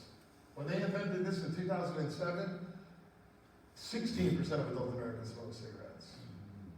The market wasn't big enough. So the tobacco industry said, we have to increase the market. How does the tobacco industry increase the market? Kids. Flavors came in. Flavors was never part of this, ever, until 2009, 7 to 9. So this was all developed. They flavored it, all these beautiful flavors, and the #1 reason a kid says they vape, they like how it tastes. #1 reason. The tobacco industry knew that. Most kids believe that these devices were invented to help people quit smoking. Most of you believe the same thing. Even the American Cancer Society says the exact same thing. The American Cancer Society says it's harm reduction, it's safer than a cigarette. Let me show you their official statement though. Smokers who can or won't quit should be encouraged to switch to the least harmful form of tobacco product possible. Okay, switch. If you're smoking, you can't quit smoking, you think you can quit a vape, do it. I'm not talking about adults. I'm talking about kids. And 1% of kids use a vape to get off cigarette. 99% of kids begin a vape by beginning with the vape. And 7 million people die each year from cigarette smoking. If some of those 7 million people can quit smoking and live by going on a vape, shouldn't we allow them to do it? Yeah, here's how we solve that problem. We do the same thing we did with Sudafed. We go to the pharmacy. So the adult has to come in with a license and get the pods from the pharmacist. It will cut down on adolescent possession of the drugs, right? Of the nicotine of the pods. But we won't do that. We won't do that because smokers have a big voice, even though right now it's 12% of America. And the tobacco industry has more lobbyists than any other industry except one, the pharmaceutical industry. So, youth vape initiation increases smoking. If the kid starts vaping, he's more likely to end up on a cigarette. Youth vape initiation increases the likelihood they'll be on a combustible cigarette, and the brain and the body is developing. And the long-term health damage is just now becoming known. So, they flavored it for a reason. They flavored it to market it to children. They wanted it to be banana and strawberry and lime and lemon and orange because they wanted it for kids. So as soon as they did this, 2009, they went after youth platforms. Between 2009 and 2011, they hit social media, TikTok, and Snapchat, and Instagram, and Facebook, and they went on all sorts of kids' publications to target market kids. Now, the federal government says 32% of high school kids are vaping. So I asked kids, is it higher or lower than that? Guess what they said? Higher. The federal government says 13% of middle school kids are vaping. I say to the kids, is it higher or lower than that? Guess what they say? Higher. So they're saying higher, not me. Tobacco use is at its lowest point in decades. Its lowest point in decades. Unless you count e-cigarettes and vaping, then nicotine ingestion is at a historical high. More nicotine is being used in America than ever in our country's history. So you mean to tell me with 12 to 13% of adult Americans smoking cigarettes, we're using more nicotine than we did when 54% of adult Americans smoke cigarettes? You know why? Because your children are using it. The American Lung Association has been tracking high school smokers since the early 90s. But since 2000, that red line has been plummeting. You know why? Your kids are the smartest generation that's ever lived. These young people are the smartest ones that's ever lived. They understand smoking kills. They stopped smoking. Well, the tobacco industry couldn't have that, so they had to hook a whole new generation. JUUL hits the market in 2011. Altria spends $1 billion in 2 years marketing the JUUL. I'm going to ask the kids tomorrow, raise your hand if you have a friend, because I always have to ask. Raise your hand if you have a friend with a JUUL. They all raise their hand because it's 80% of the market. Now, in 2016, the Obama administration, with all due respect, did absolutely nothing about this, right? Congress gave the FDA approval to regulate the industry in 2016. And Obama's FDA commissioner says, we'll kick this to the Trump administration. So the Trump administration comes in, he appoints Scott Gottlieb, commissioner of the FDA. And Gottlieb, that crook, he goes to the e-cigarette industry and he says, you have August 2022 before you have to regulate. The FDA gave the e-cigarette industry 6 years to hook our kids. Well, a lot of health departments across the country are upset. People filed briefs. I filed a brief, friend of the court brief, and everyone sued. July 12th of last year, a judge overruled, and a judge said to the FDA, you have 10 months to regulate this industry. Thank God, 10 months. 2 weeks after that judge ruled, a woman in Wisconsin's daughter died. She was 23. She died of acute respiratory distress syndrome. She was vaping for 14 months. That mad mother goes to Washington. She will not leave the senator's office until the senator sees her. He sees her, calls a colleague of his who comes over to explain how a 26-year-old constituent in Illinois of his died of acute respiratory distress syndrome from vaping for a year.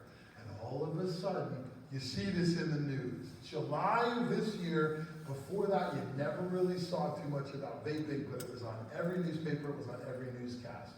Well, December 20th, the FDA says we're going to protect kids.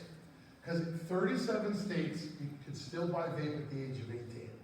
Christie, before he left office, changed New Jersey to 21. So the federal government said all nicotine products are 21. Isn't that great? Now it's 21. Kids can't get it. How's that work with alcohol? How's that work with marijuana? How's that work with cigarettes? Come on. Kids can't get it? So, January 2nd, 2 weeks ago, the FDA announced that they're going to ban all flavors. Did you hear that?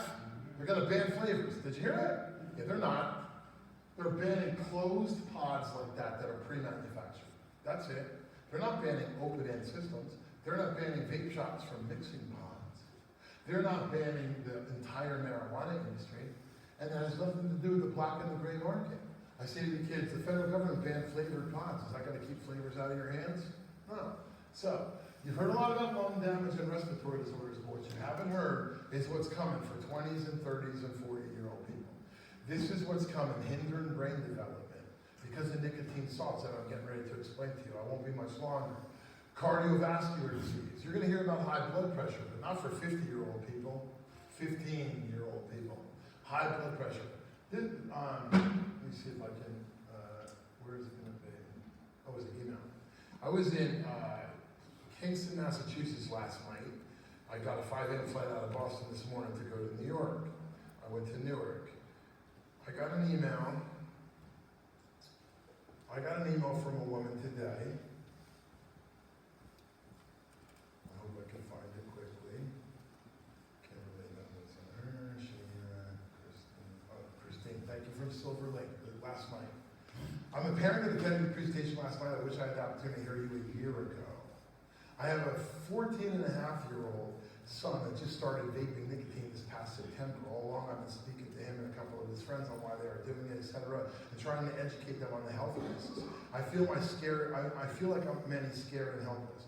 I ordered your table talks book already. My question is I am struggling with him having mood swings and his anger has become explosive.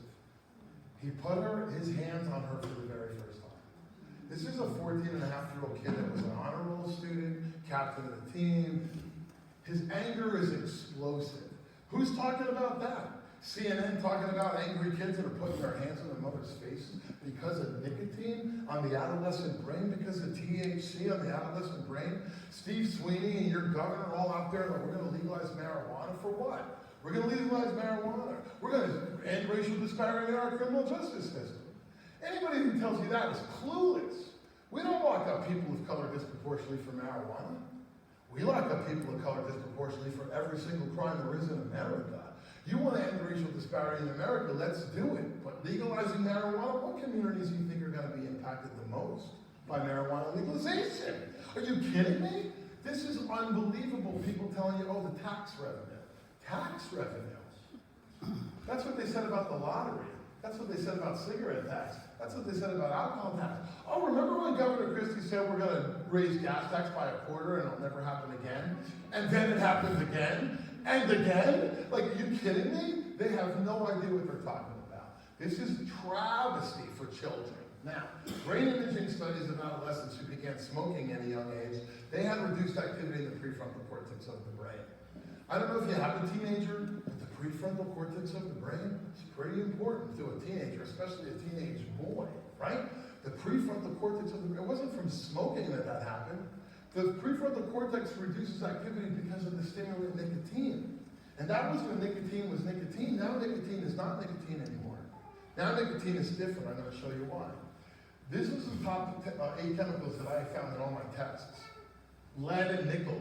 How much lead and nickel is safe for your child? I'm just wondering, right? It's crazy. These are the chemicals and none of this is regulated. There's not a vape shop in New Jersey that's regulated. Not a one. Not a one. You go to a vape shop and you buy juice, guess who's tested it? No one. Guess who can tell you what's in it? No one. Guess who's required to tell you what's in it? No one. So, diacetyl is in every flavor. Every single flavor that there is diacetyl. If you've ever been to the movies and ordered popcorn, that's diacetyl. The federal government says it's safe as a food additive. It's safe. Vape 200 degrees Fahrenheit into an aerosol? No, not so much. Propylene glycol, that's a food additive. Every person in this room has consumed it in the last 48 hours. It's in 80% of our processed foods in America. Propylene glycol as a food additive, the federal government says it's safe. No one's ever tested it in a vape, ever. So, this is how everyone in America died in 2017. That's the cause of death for everyone in our country. Heart disease, #1, cancer, #2, respiratory disorders, #3. Hey, you ever see that commercial on TV where the grandfather's playing Little Red Riding Hood puppets on the wall with his granddaughter, and he goes, and he huffed, and he puffed, and the little girl goes, like you do sometimes, Grandpa? So Grandpa so tenderly explains to his little granddaughter how he suffers from what? COPD, chronic obstructive pulmonary disease, COPD. Hey, yeah, Grandpa, I don't want him to have COPD. You know what that medication Symbicort does for him? Simply helps him breathe. Doesn't cure it. COPD is not curable, I guess, unless you have a lung transplant. Go look how many happen. This is the third leading cause of death in America. It's going to become the #1 cause of death in America. I'm going to show you a picture of a kid who died from COPD. He was 31. His name's Mark. His mom gave me this picture and said, you promise you'll show this to every kid in America? And I said, yes, ma'am, I do. So this is Mark. It's his right lung. Both lungs look the same. The doctor wrote on his charts had the lungs of someone who'd been smoking cigarettes for 50 years. That 31-year-old kid vaped for 14 months. He only vaped one thing, Blueberry. I blurred the company's name outside so I don't get sued. They're talking about something called bronchiolitis obliterans. It's a form of COPD, chronic lower respiratory disease, CLRD, and it's caused by the aerosols, volatile organic compounds, and toxins that are entering the respiratory system. This kid died at the age of 31. Now, New Jersey, when all this started happening, they made an announcement. We have 9 cases of lung damage. Now they have 1,500. New Jersey has 1,500. The day before, New York announced that they had 11 cases. Now they have over 2,600. And the federal government announced that they had 100 possible cases. Now there's 8,000. 8,000. They've said 87 died directly from vaping, and 4,000 are possible links to vaping. Okay, possible links to vaping. And what the federal government came up with is a name, right? It's called EVALI. E-cigarette vaping associated lung injury, so you know what it's called. EVALI, it's got a name, it's an acronym, but they don't know the cause of it, they don't know the cure, they don't know the morbidity and the mortality rate, but they got a name for it, so now we know what to call it, right? EVALI, that happened October 11th. Well, this is 3 bottles that my friend brought over to my house before I moved out of New Jersey. About a month before I moved out of New Jersey, he brings this over to my house. He's got a 17-year-old son, Jason, with him, and he puts those 3 bottles on my sofa. And I said, where did you get that? He said, Jason got it in the mail today, UPS. I said, you kidding me? Are you going to ground this kid for the rest of his life? He said, it's kind of my fault. I told him when he turned 17, he could get a vape. I said, you did what? Why would you do that? His 2 older brothers smoke, Michael. You know I'm trying to keep this kid off cigarettes, and vaping can help. No. It's going to hinder. It's going to make him more likely to smoke. Jason, let me show you something. See the bottle on the left? That's called propylene glycol. That's a food additive. See this bottle over here? Vegetable glycerine. That's a food additive. I don't care if you eat at Applebee's, you go to Burger King, or you shop at whatever. 80% of the food that we consume in this country contains both of those ingredients. I said, Jay, see the tops of the bottles? They got squirt tops on it. That's because they want the customer to squirt the liquid into the canister to make their own e-juice. But look at the bottle in the middle. That doesn't have a squirt top on it. That's 48 milliliters of poison. See, that's 48 milliliters of liquid nicotine. You couldn't even buy that in America 6 years ago. Now we're sticking it in bottles and selling it to children on the internet and little vape kits, right? So, it's coming in from China in bulk. Every vape shop that ever goes buys their 5-gallon buckets of that stuff. Comes straight from China, right? China Tobacco is the largest tobacco company in the world. I said, you see the top of the bottle? There's no squirt top on it. You know why? That's because they give you syringes or eye droplets to put 5 droplets, maybe, even less, of nicotine into the juice. Jason, did they give you eye droplets or syringes? He said, here, Mike, I'll show it to you on your laptop. I said, but wait a minute. Before Governor Christie left office, he made it 21. You can't order this. You're 17. How'd you do that? He goes, enter your birthday to verify that you're 21 years of age or older. I said, whose birthday did you use? He said, my dad's. Hey, Dad, pretty creative kids you have right here. Here's one for you. Are you of legal smoking age? Check yes or check no. Now, I know that's tricky for a 15-year-old kid, but maybe he can figure it out. Here's JUUL. Now, they changed it since this, but you must be 21 years old to purchase products on JUUL, and the blue box says I am plus 21, and I agree to be age verified. The gray box says I'm not 21, so they're not pushing that box. So they push the plus 21 box, they go through the order, and you know what the age verification is at the end of the order? Enter your birthday to verify that you're 21 years of age and older. So, here's the kitty order, syringes, okay, and all his caps, and his reservoir, and his canister, and his stopper, and his mixer, and 10 flavors he got with the kit. And there's the chemicals. And I said, hey, Jason, what are those rubber gloves for? You don't want to get liquid nicotine on your hands, Michael. It's dangerous.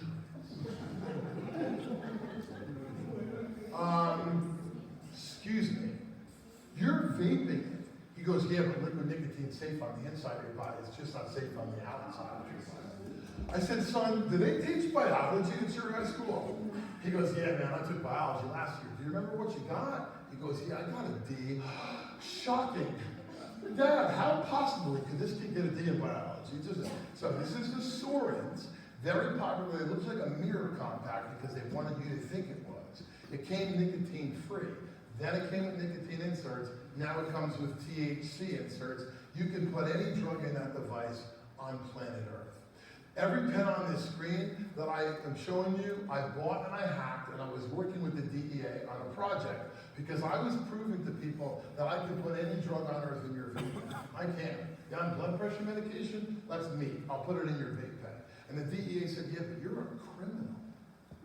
So you think differently than me. Thanks for the compliment. But guess who else is a criminal? So JUUL is the worst one you could possibly use because of the nicotine salts. Every one of those pods represents 60 to 80 cigarettes, 3 to 4 packs of cigarettes. It's the worst one you could possibly use. But now all those flavored pods aren't distributed anymore. You can still get them from JUUL.com, but they're not distributed anymore, but it doesn't matter. They don't care. All they cared about was the device and in patenting nicotine salts. Nicotine salts, third paragraph, second line. JUUL's use nicotine salts. It more closely resembles natural structure. Yeah, it's raw nicotine. People say, well, nicotine salts, it's the same thing. It's nicotine, right? I said, yeah. He goes, yeah, like crack cocaine and cocaine. It's the same thing. It's cocaine. You ever smoke crack? No. Yeah. It's not the same thing. Nicotine and nicotine salts is not the same thing. Here's the scariest thing that you're going to see. Nicotine salts crosses the blood-brain barrier. I'm going to ask the kids to ask their science teacher to do an extra credit paper on the blood-brain barrier. Nicotine doesn't cross it. The reason why there was never a lot of brain cancer from smokers is because the blood-brain barrier protected the brain from the chemical nicotine. Well, nicotine salts crosses the blood-brain barrier, and no one's talking about it. So you're going to see learning problems, memory and attention problems. You're going to see concentration problems. You're going to see explosive anger from 14-year-old kids because of that. So, there's a chemical in benzoic acid. I don't share this with the kids, but I share it with you, and I want you to understand this. There's a chemical called benzoic acid, and in most vapes, it's between 0.2 and 2 milligrams a milliliter. In a JUUL pod, it's 44.8 milligrams a milliliter. In every nicotine salt pod and every THC pod, it's that high. When nicotine salts get heated to 200 degrees Fahrenheit and aerosols into a compound, it becomes a chemical compound that's 16 letters long. I can't even pronounce it, right? But the part of the body that it affects the most is the reproductive system. So these boys are going to be in their 20s and their 30s, married. It's time to have that family. It's just not working out. So him and Boo are going to go off to the in vitro clinic, and the doctor's going to send him for a little test. And he's going to take that little test, and then he's going to sit the two kids down, and doctor's going to give them some bad news. And that bad news, ladies and gentlemen, you don't come back from that bad news. As a two-time cancer survivor that went through chemo and radiation twice, I can tell you, once those things called sperm are gone, they're gone. They don't come back. They don't come back. We're going to have an infertility crisis we're not prepared for. We're going to have men that were JUULing as boys, putting so much benzoic acid into their body that they can't have children. And then you're going to be watching TV and there's going to be some lawyer there You and your wife can't have a family? You're fertile. Call this number. You might be entitled to financial compensation. Okay, so you want grandkids, you better tell them. I went to this vape expo, right, in Las Vegas, largest vape expo I ever went to in my life. I couldn't believe it. People vaping and people selling vape products from all over the world. And I met this girl, her name is Renee, from Shenzhen Green Time Technology in Shenzhen, China. You see, 4 years ago, I was convinced that the feds were going to ban flavored pods. It just took them 4 years to do it. If they did it 4 years ago, we'd have had a chance. It's too late now. So I started ordering pods from China. This is my first pod order. It was a starter pack. That's my first pod order that came with marijuana in it. And that's my first pod order that came with methamphetamine. I ordered meth from China. It came DHL to my house in Cumberland County, New Jersey. I worked with the New Jersey State Police over the last 24 months. I've just made 30 orders on a credit card that paid by the state police in my name because they did checks on me and everything, right? And I've been working with this company in China telling them I'm selling drugs in pods all over the state of New Jersey. So now that the state police took over this thing, I just ordered my last order. We got 300 meth pods from China. 300 meth pods delivered by FedEx to an address in New Jersey. The New Jersey State Police is now in the next phase of their investigation. I'm out of it, right? But you don't have to go to China, because watch this. See that right there? That's a JUUL pod, an actual JUUL pod. The pod next to it, it's not that's a JUUL, an actual JUUL device. The pod next to it is not a JUUL pod. It's a Cushy pod. Cushy is a company that ships out of 6 legal marijuana states, and it's marijuana in a pod. So if your kid can't get his lemon nicotine anymore, he can get his lemon marijuana. But instead of stimulating the brain with nicotine now, he's hallucinating with THC. And when you take 60, 70, 80% THC, you put it into the adolescent brain, you cause major problems. That's a hoolie right there. That's a device like the JUUL, just like the JUUL, but the pod up top is citrus and it's marijuana, it's not nicotine. Those are stizzies, that insert comes out, you put it into the device and you vape it. 70, 80, 90% liquid THC in a pen that's sold retail.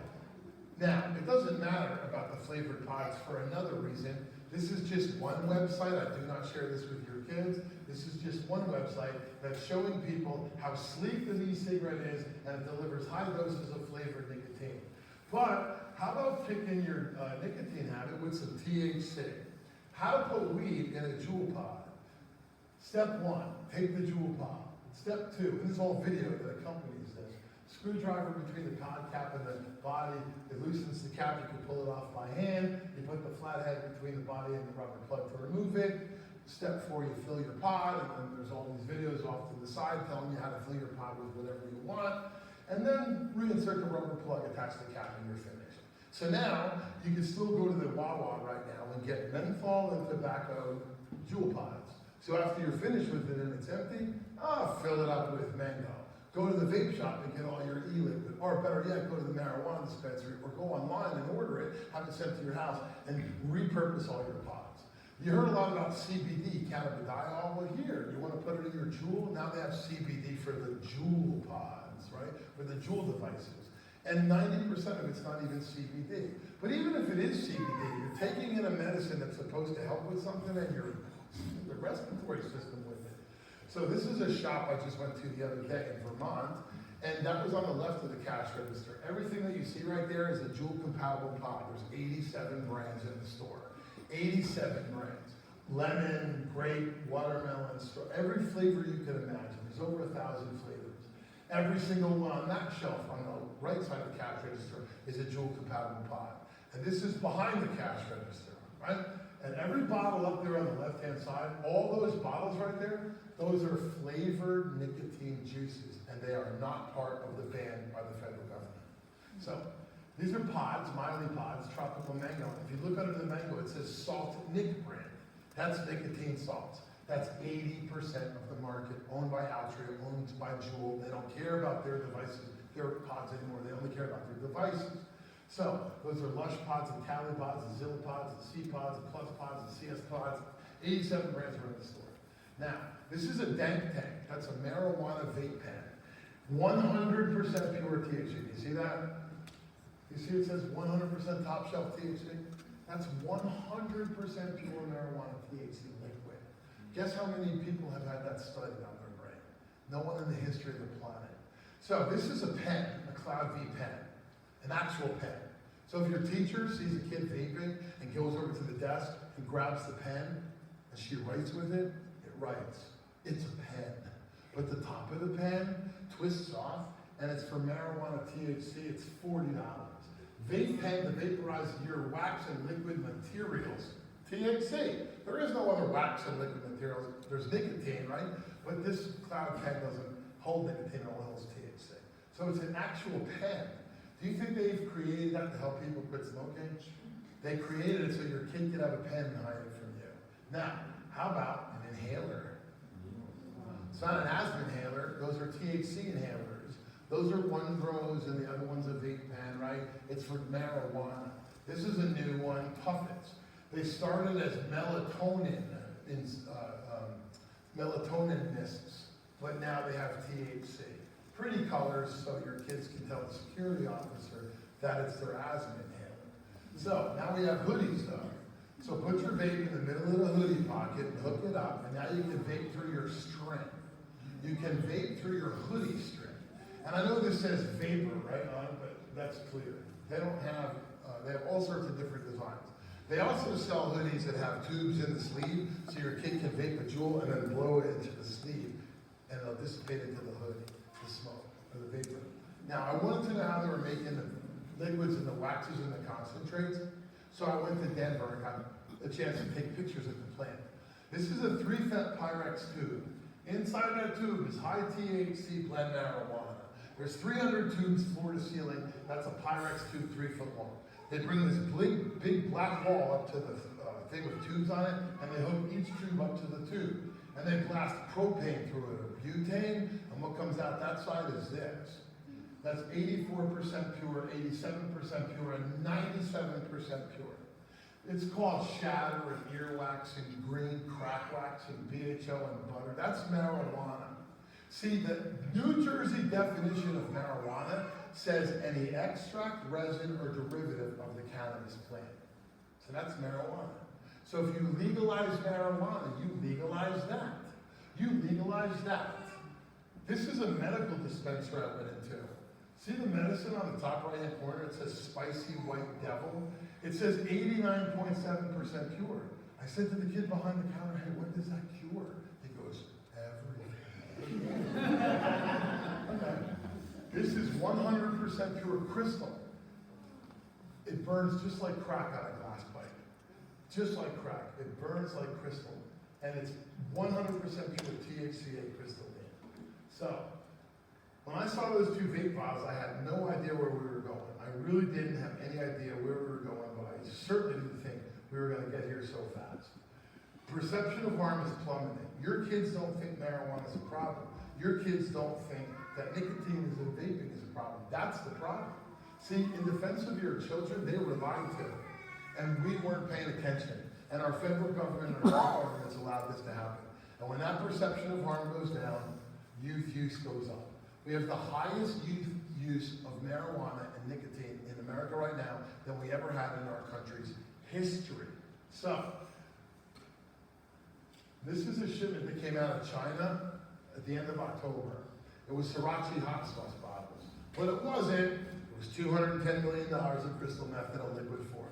It was coming through Australia. Australia found it, caught it, confiscated it. They said for every shipment that they stopped, 100 get through. The reason that they put it into liquid form, crystal meth, was not to smuggle it in bottles. It was to send it to California so it could get into vape juice. See, methamphetamine's going into vape juice. This happened November 1st. 2 kids from Morgantown, West Virginia were rushed to the hospital, and in their vape pens was heroin and methamphetamine. Did they know it? Does it matter?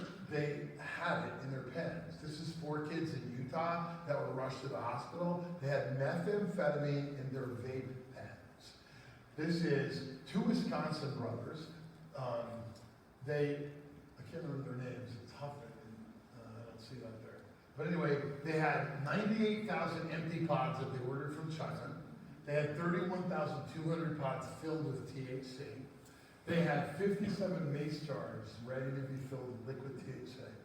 And then they had a couple hundred pods. They were just starting to experiment with heroin and meth. And so 23 years old, they were making $1.5 million a month. They had 12 employees. They had a times clock at their house. Their employees punched in and punched out. And they were selling the pods for $22 a piece. And guess who their market was? High school and middle school students, and they sold it and shipped it all on the internet. They went down to their UPS store in Kenosha, Wisconsin, and they were shipping out about 100, 150 boxes a day. And no one asked a single question.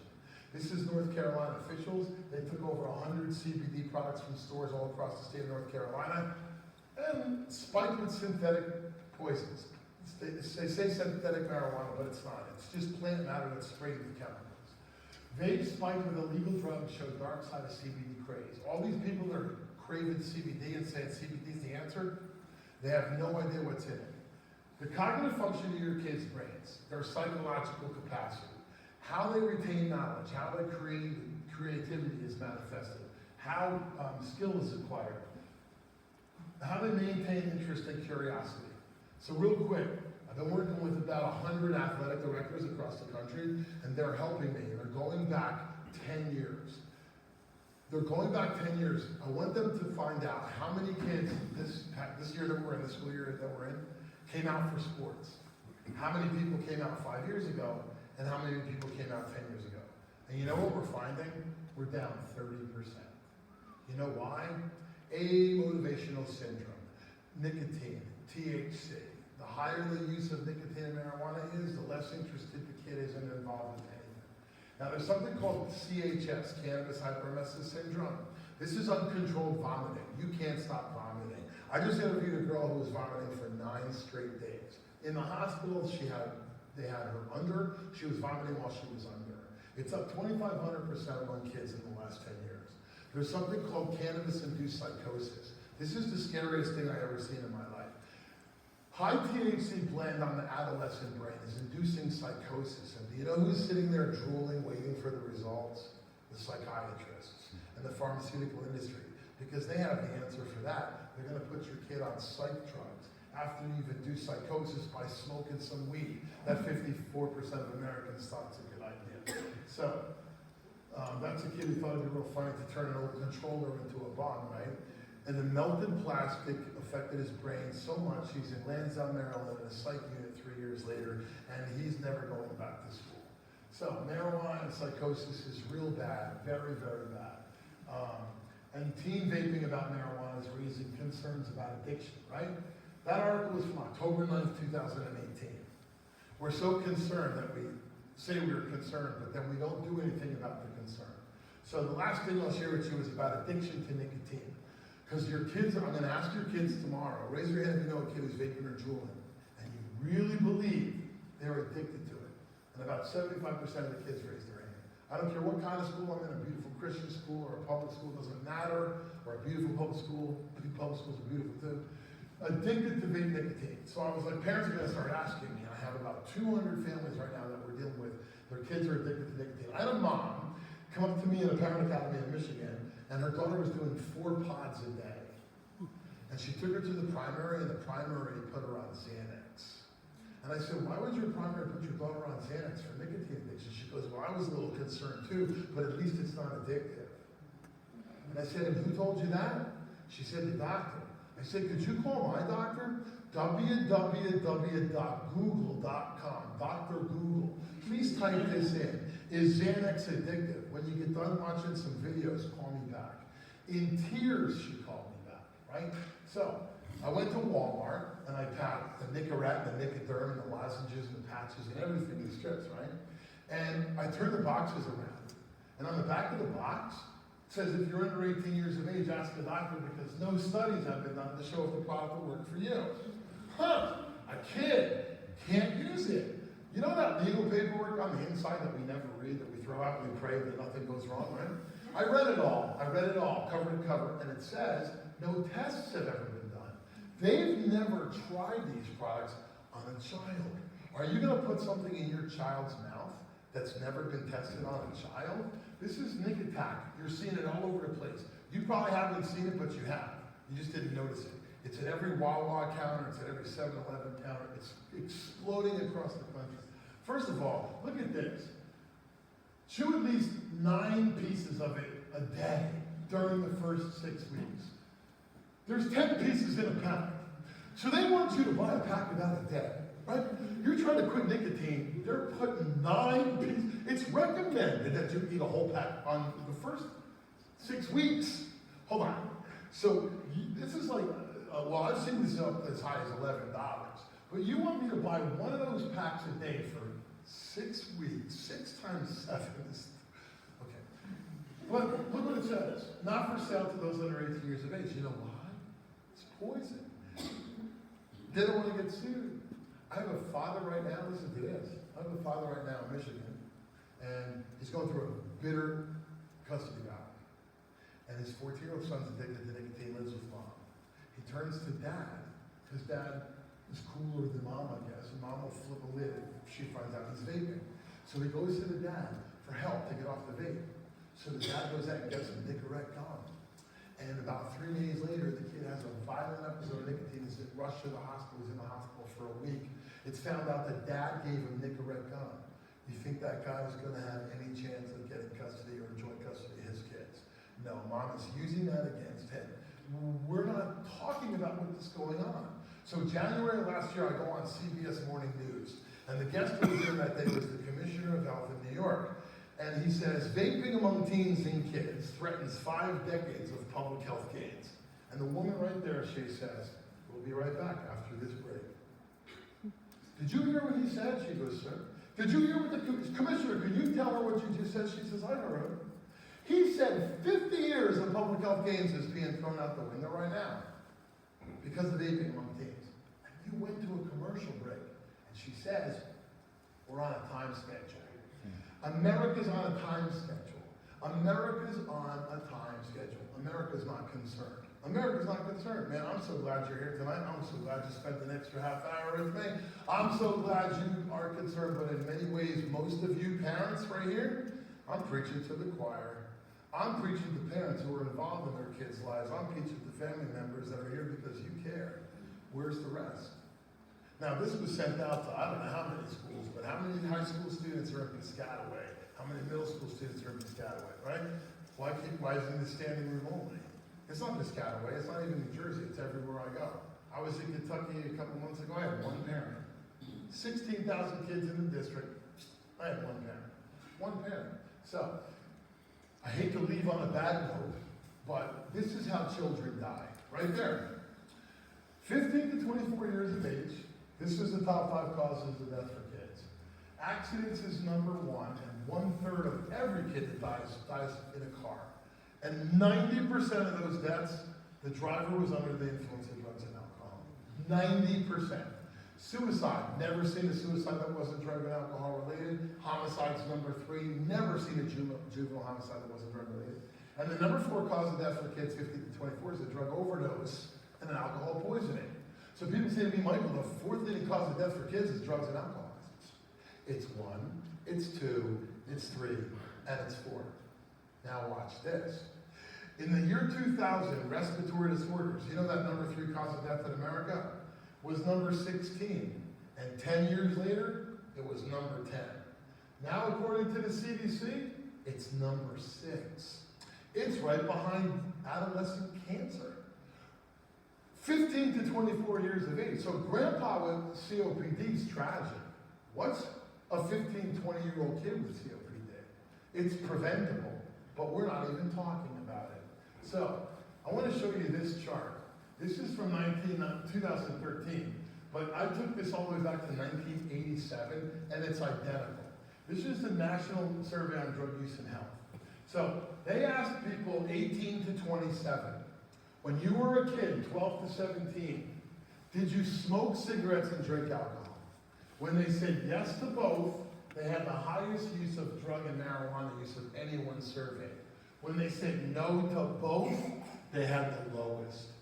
Higher than binge drinking, heavy drinking, and smoking cigarettes alone, when they do cigarettes and alcohol between 12 and 17, They have the highest drug use and marijuana use of anyone surveyed. Number one thing you could do with your kids, get them to not drink and not smoke till 21. 17 is what the government asks. 21. You keep nicotine and alcohol out of your child's mouth, out of your child's body until they're 21, you have virtually prepared yourself for a life without addiction for your child. So on my website is a link to Marijuana X, or it's on YouTube. On my website I have a ton of information, right? That's my website right there. Table Talks is there, Success for Teens is there, and so much other information is there. Now here's the thing. Sometimes, I don't know, you're on Facebook and probably none of you spend much time on Facebook. But anyway, if you do, and you want to get continuing education, every day I'm obsessed. I have a friend page called Michael Reagan DeLeon. I have a public figure page called Michael DeLeon. Every day on those two pages, I put up different information because I don't want to flood the one page with so much stuff. But every day, I'm putting up information to help parents, to understand what's going on, to have the conversations. And my table talk conversations, the conversations, 3 minutes apiece, not 30 minutes. I'm not asking you to have 5 30-minute conversations with your kid, 3 minutes. If you have them in the car, you'll be surprised how that 3-minute conversation turns into a 30-minute conversation, but that's a good thing too. But please follow me on Facebook, friend request that page, and you will get information on a daily basis that will keep you up to date. On the back table, there's booklets. Don't just take one if you have friends that could use the stuff. Take as many as you want. I will ship boxes and boxes and boxes of this school all free. It's all free to you. If you want to order boxes for your church, boxes for your civic organization, I'll send you all you want. I brought the school 2 curriculums over there. They're evidence-based curriculums. A lesson plan for children based on those books. Your kids are going to get marijuana, alcohol, and drugs. That's what I want them to have, and I want them to read it with you. But those books are secular. It has nothing to do with religion. Sometimes people say it has something to do with religion, a specific religion. It doesn't. That's just who pays for it. But all those booklets are about drugs, and they're all fact-based. So I have a couple of sheets back there on tobacco and e-cigarettes, and then a couple of cards for table talks. My business card's there. If you know anybody in the Piscataway Board of Education, I'm just saying, like I need to go to the Piscataway Middle School and High School, and I guess they don't feel it's important. If you know anybody in Middlesex County, any county around, you know any school that I can go to, I'll go to your church. Now I come over to your house and talk and get your neighbors together, you just gotta feed me something. But I will go anywhere.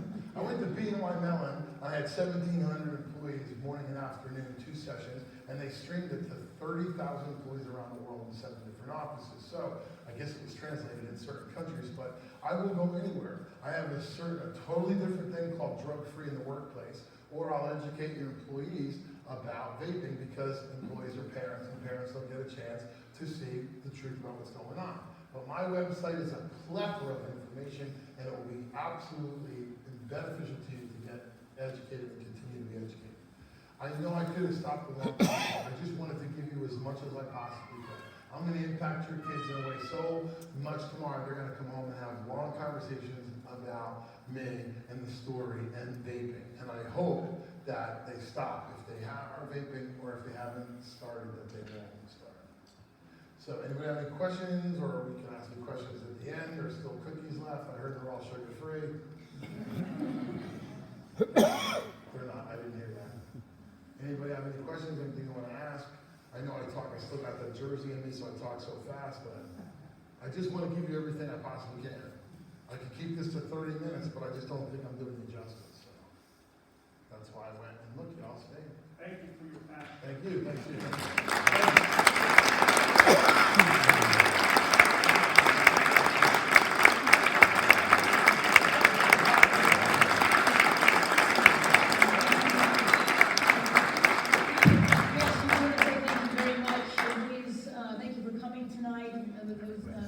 Informative and just gives the whole package. Please see the tables in the back, and Michael will be here for a little bit. And we want you to get the literature and avail yourself of that. And make contact with him if you would like to have him come with a group that you're associated with. So thank you so much.